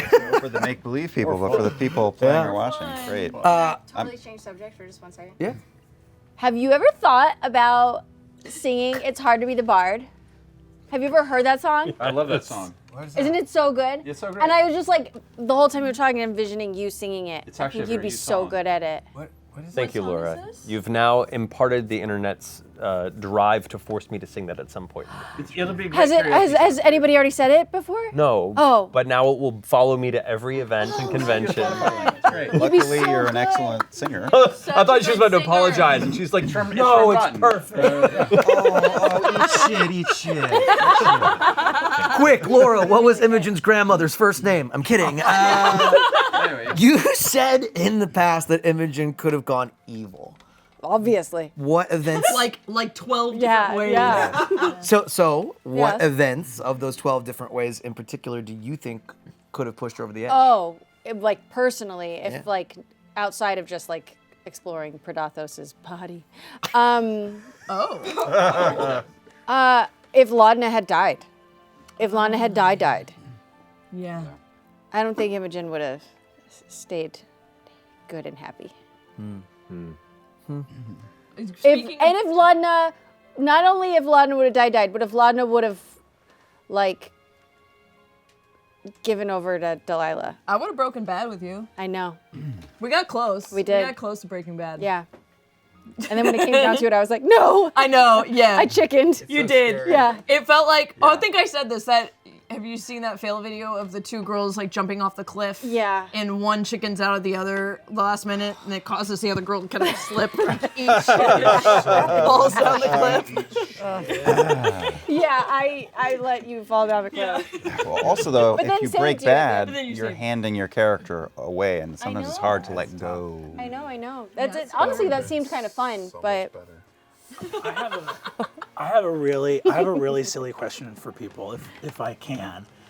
Everyone, I was just realizing I've gotten to play with everyone here in one time in the past. I got 3 people. I got Travis, Sam, and Marisha in Calamity. I got Ashley, Laura, and Taliesin in Downfall. I got Matt and Liam in Divergence. Yeah. Which of your prime core of the present Exandrian characters would have been the worst fit for your prequel? Oh. Like if you had to swap out your prequel story character with one of your core Exandrian characters. Bo would have been horrible. Bo placed into the ring of brass. She'd be like, I hate this. This is exact. She'd be like, I'm gonna fucking bring this whole city down myself. Vespin who? Fucking Beauregard. Lord of the Hells opens the tree up like, hello. Oh, it's burning already. Shit. Yeah, I think Chetney would have probably been a pretty decent Eye of Avalier, but Grog would have been just crime run amok. No wonder that city fell. Dumb motherfucker. Ring of brass gathers, and the doors open, and Grog walks in. The rest of them just go. That's all right. I'm here. No ring of brass, Purdue. This is the new I love it. This Nepo baby.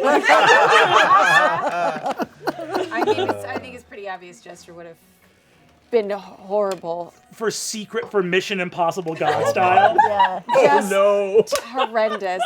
Like, she would have had too much power as a god, number one, like, to just wreak havoc. But also, she would have, like, really tried to make Asmodeus, like, come to the good side. Like, she really would have thought she could have, like, helped. Wow, Xerxes round Xerxes 2. 2.0, yeah. Xerxes 2.0. 100%. The where Jester they cooked Ashton combo would have been great up there. I feel like God, we would have really. Oh it would have my gone gosh. great. They need to hang out. I know. I'm really excited for like any time we finally get to do that.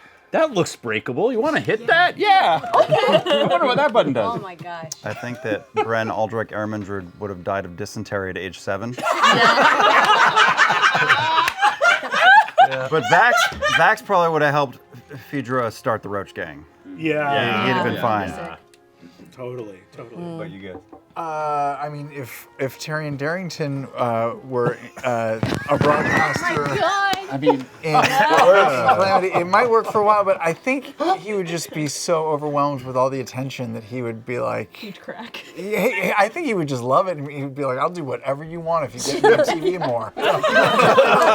Screw these druids. I don't let's do bad shit. Just put me on TV. That's great. And the 75th annual Hunger Games begin. Oh, Pompadour. Ashley. I'm going with Fern because I just feel like it could go either way. Yeah. Oh, the chaos. It could go either way. I feel like is... that would have been, following that track down where it's like, one of our companions has alerted the magistry that this is all happening. Oh no! Like the idea of the degree of chaos that would have unfolded from that would have I been. didn't realize I wasn't supposed to. I don't know. You're supposed to lie? I just like misunderstood. Yeah. Said Ashton. Oh, Ashton, definitely. For just, sure. Yeah, just especially if the Fern and Jester too. That trio would be it would be would be a mess. fucking chaos. Yeah, Fern, it'd be Jester, really and fun. Ashton infiltrating Aor surreptitiously. That's great. I kind of want to see it now. We're here. Which are your great how liar. about NPCs for you, Matt? Or who would you? Yeah, who would your? Oh my goodness. I mean, you have a broad palette. Oh, Artagan. Artagan entirely. Just playing all sides. Gaz. Oh my god. Oh, be so. Gaz Tomo. Yeah, It's like, Tomo. all right, let's get this. Let's rebuild this hill town here. It's great. Oh my god. They're asking for the song now, Laura. Thank you.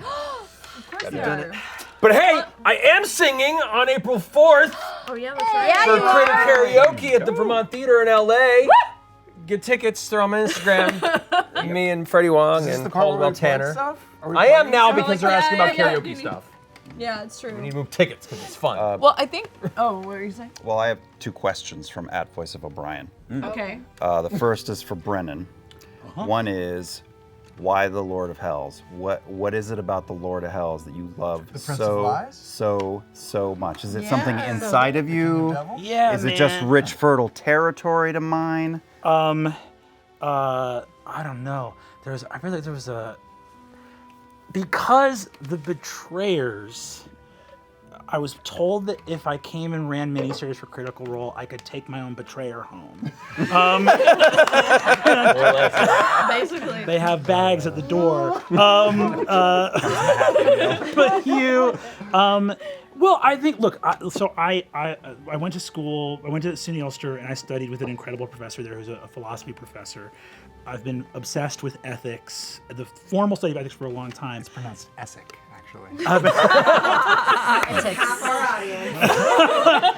Ethics and Essek. There's something about there's a line from Calamity where I've talked about there are, and especially too because I feel like I've talked with Matt about the Chained Oblivion and how special a position the Chained Oblivion holds, and the evil of that being so alien and so monstrous. And it's the evil of looking at outer space and feeling like there's something out there that just doesn't know what I am. I don't even register on its wavelength as something living. And it's like that is a type of evil that is so frightening. And I think the other side of that coin is the intimacy of something so human, because trickery as a domain is not alien, right? It's deeply fucking human. There's a line in Calamity where it's like, the Lord of the Hells hates you because he knows. So it's like he hates you because he knows you, and he needs you to know that you deserve it. Mm-hmm. Like that idea of punishment, of like, oh, you're bad because I'm bad and you're here to punish me. That is so frightening. And I think it's a type of evil that is really freaky but captivating to watch and to perform because it's personal.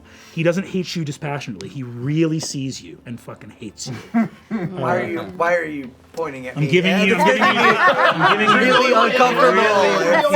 That's the green chair. Well, that's the thing with Brennan because like you are one of like the kindest, most stand-up guy. You are an arbiter for all that is good. You like are a fighter for humanity and human rights.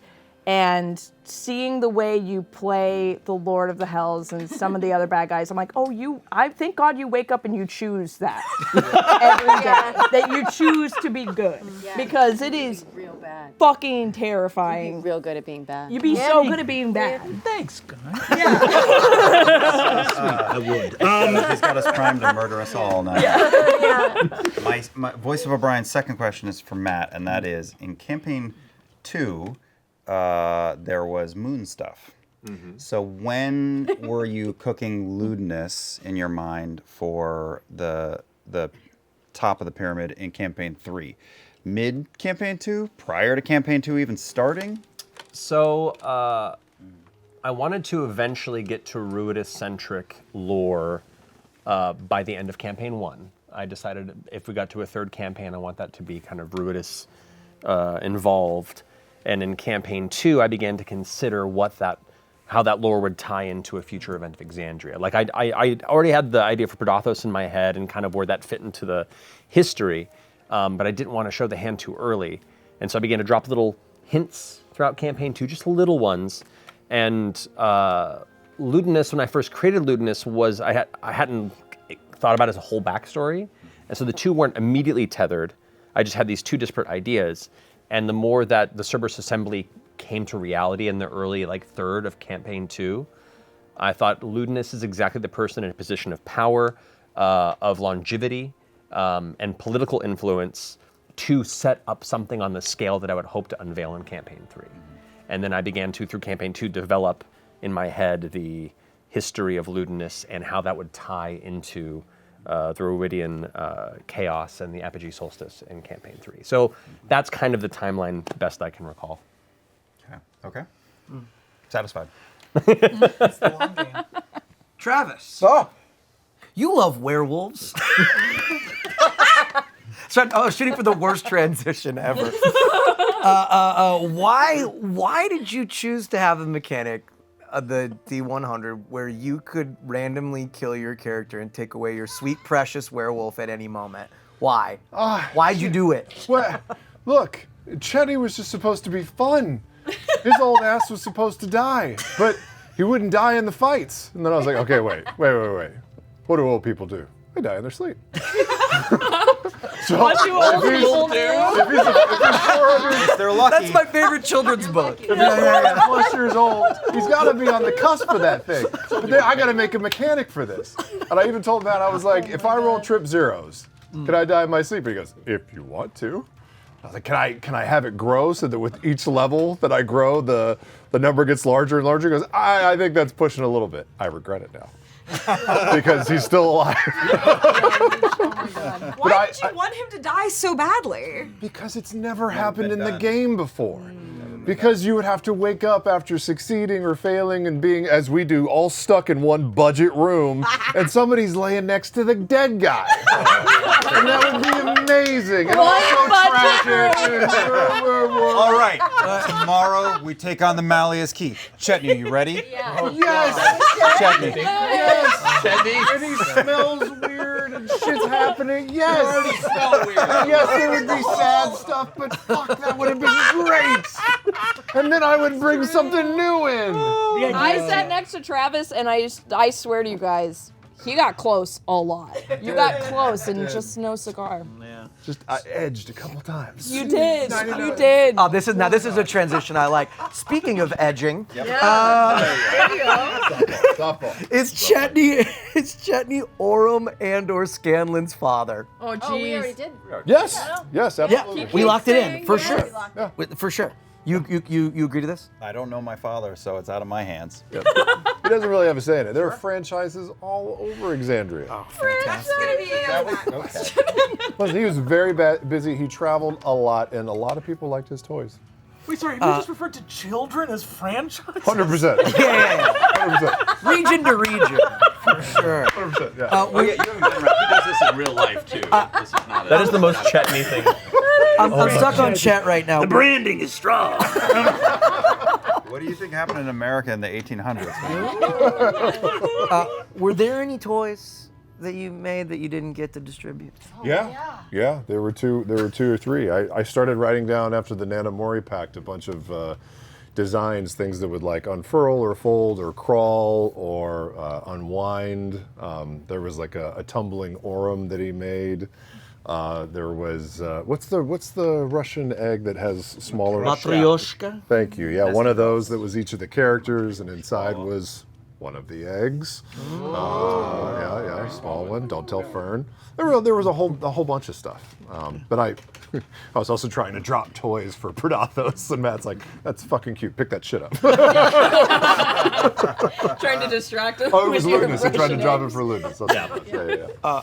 Ashley, we all know you want to steal Chetney's eggs, but you did steal a lot of stuff. Is there anything you wish you would have stolen? The beacon. Yeah. Tried. Easy peasy. Wow. Yeah, it's just a shiny. Yeah. It's a shiny. I mean, I want it. What a wild mirror that would have been to Caleb handing over the beacon a campaign ago, and you being like, yoink. This Taking is that so back. pretty.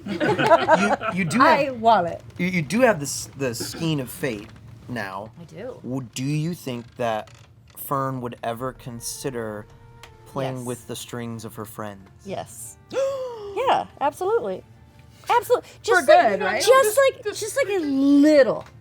You know, nothing crazy. What? Just- Why not? Just like, not like a Little? big pluck, just maybe like a flick. But I feel like with Fern, it'd be like you'd flick it and then be like, that wasn't big enough. I want to see something cooler. Let me There just you see if, go. you know. Yeah. You know, just. Strum that banjo. Yeah. Yeah. Hang on. I have a Absolutely. question. Fuck us all up. I at Marisha_Ray has a question. Wow. Yes.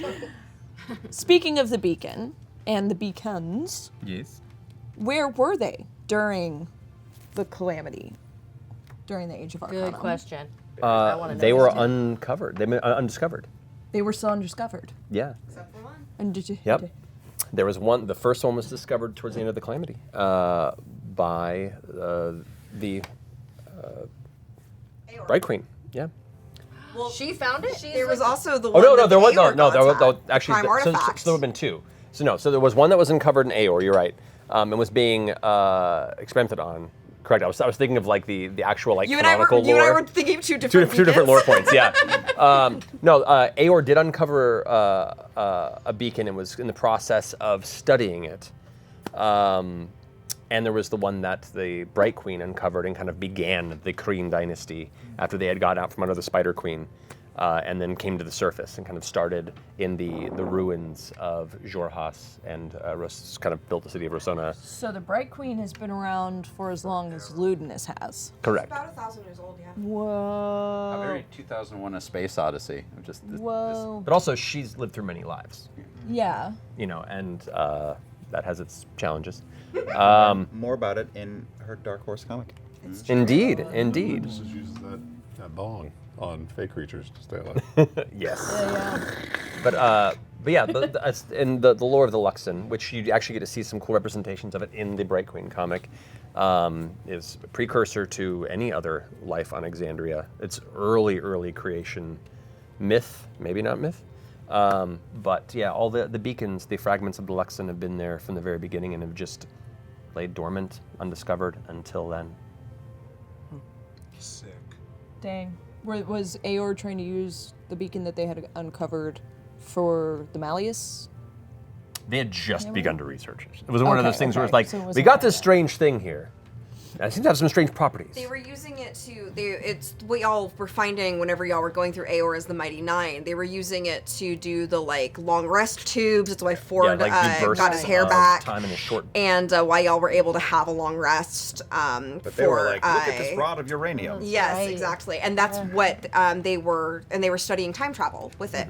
That's what Caleb disintegrated. Not a beacon, but their research. Yeah, it was more or less like they were like, there's something to this. With enough study, we'll be able to. What's that? Klaxon. Yes,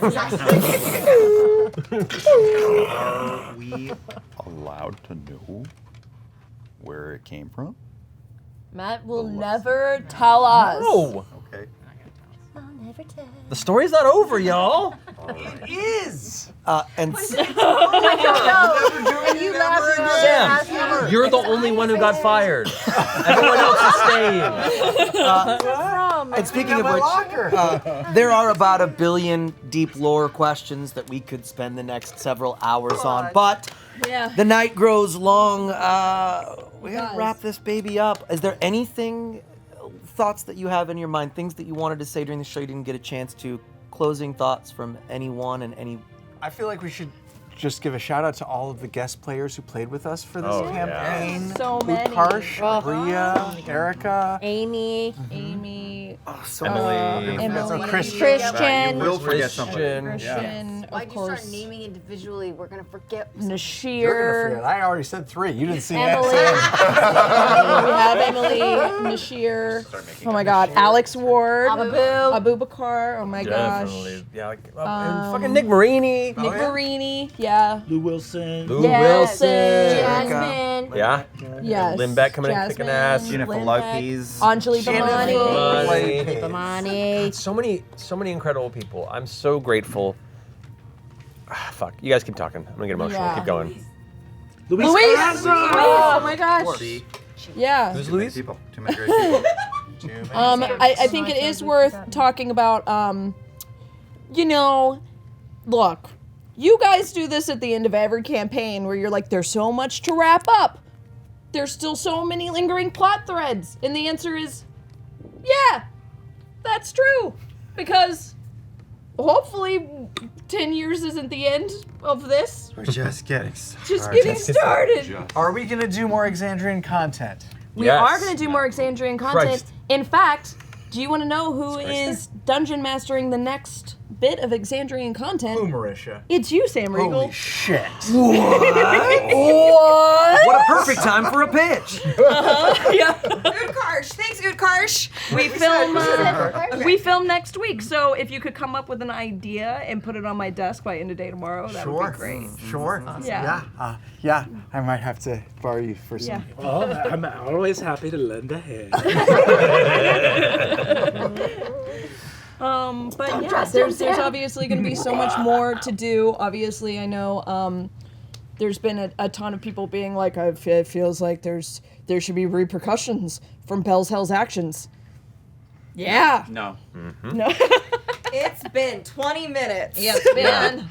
Yeah. If I'm trying to be honest, like, we had a very long finale, and there's so many things that I could have put in there and then decided we'll get to later. Otherwise, it would have been so much longer. And with the way this year began, I think also it was best to not touch on some of the more intense, darker moments as well, because I think after the fires and many other reasons in our political sphere, best to not touch on that. Let's just keep it happy and end. But indeed, there are many ramifications to the events at the end of C3 and Bell's Hells, and maybe we'll get to touch on those in future stories, which will be fun. Stories, future live shows. We have Australia coming up. Wink, wink. Hint, hint. Chicago. What Indianapolis. is that a wink, wink? What are you trying to hint at? I'm hinting at the live shows that everyone already knows about. Hint, hint. Hint, hint. Get your tickets. They're already sold out. All right, last chance for romance. Any more plugs? Robbie, you did so good tonight. Aw, thanks, baby. That's so nice of you. Just a natural. It's Can easy. we keep him, guys? He already said his contracts are with the lawyers. It's easy when the company's good. Folks, it's been fun. but it's late and we are all talked out. I have one more thing to say. Mm. That's okay. Just because we're at the end of campaign 3 Yeah. and after 10 years celebration here. Yes. I think I've got my emotions together a little bit here. This is the wildest, stupidest journey these past 10 years and 12 and a half for us since our home game. And that family has expanded in so many wonderful ways with so many wonderful people. The fact that we get to collaborate and build and tell stories in ways that mean so much to us. And that also means much to you folks as well. Through all of its wonderful, messy, chaotic swings here and there, dice rolls and motions. This is the greatest thing in my life. And all of you are the greatest people in it. And I'm just very grateful. And I'm excited for all the great things to come. It still feels like we're just getting started. Well, guess what? I'm going to say something too. At the end of Divergence, when I was standing behind a curtain, listening, trying to hear what was going on with everybody, I was so nervous, probably the most nervous I've been in years, because I wanted to thank you fully and properly for everything that you have done for everyone in this room for a decade. You have kept us on the edge of our seats and kept us guessing and made us laugh and laughed at yourself and made us cry, and just the amount of sleepless nights and effort that you put into telling stories for this group. It has not gone unappreciated, far from it, quite the opposite. And thank you for setting me up for success to thank you so fully and properly. And we love you, and thanks for 10 years, Matt. We love you guys. As Brennan said, it was the greatest love letter. None of you are safe around me. Yeah. Stay on your fucking toes. You understand? I think that's the perfect segue. Thanks so much for joining us tonight. We got so much in store for you this year and beyond, so stick around. Follow us on our socials and be on the lookout for our next State of the Roll. I've been Robbie Damon. Who knows what I'll be later? No! And is it Thursday yet? Oh, yeah!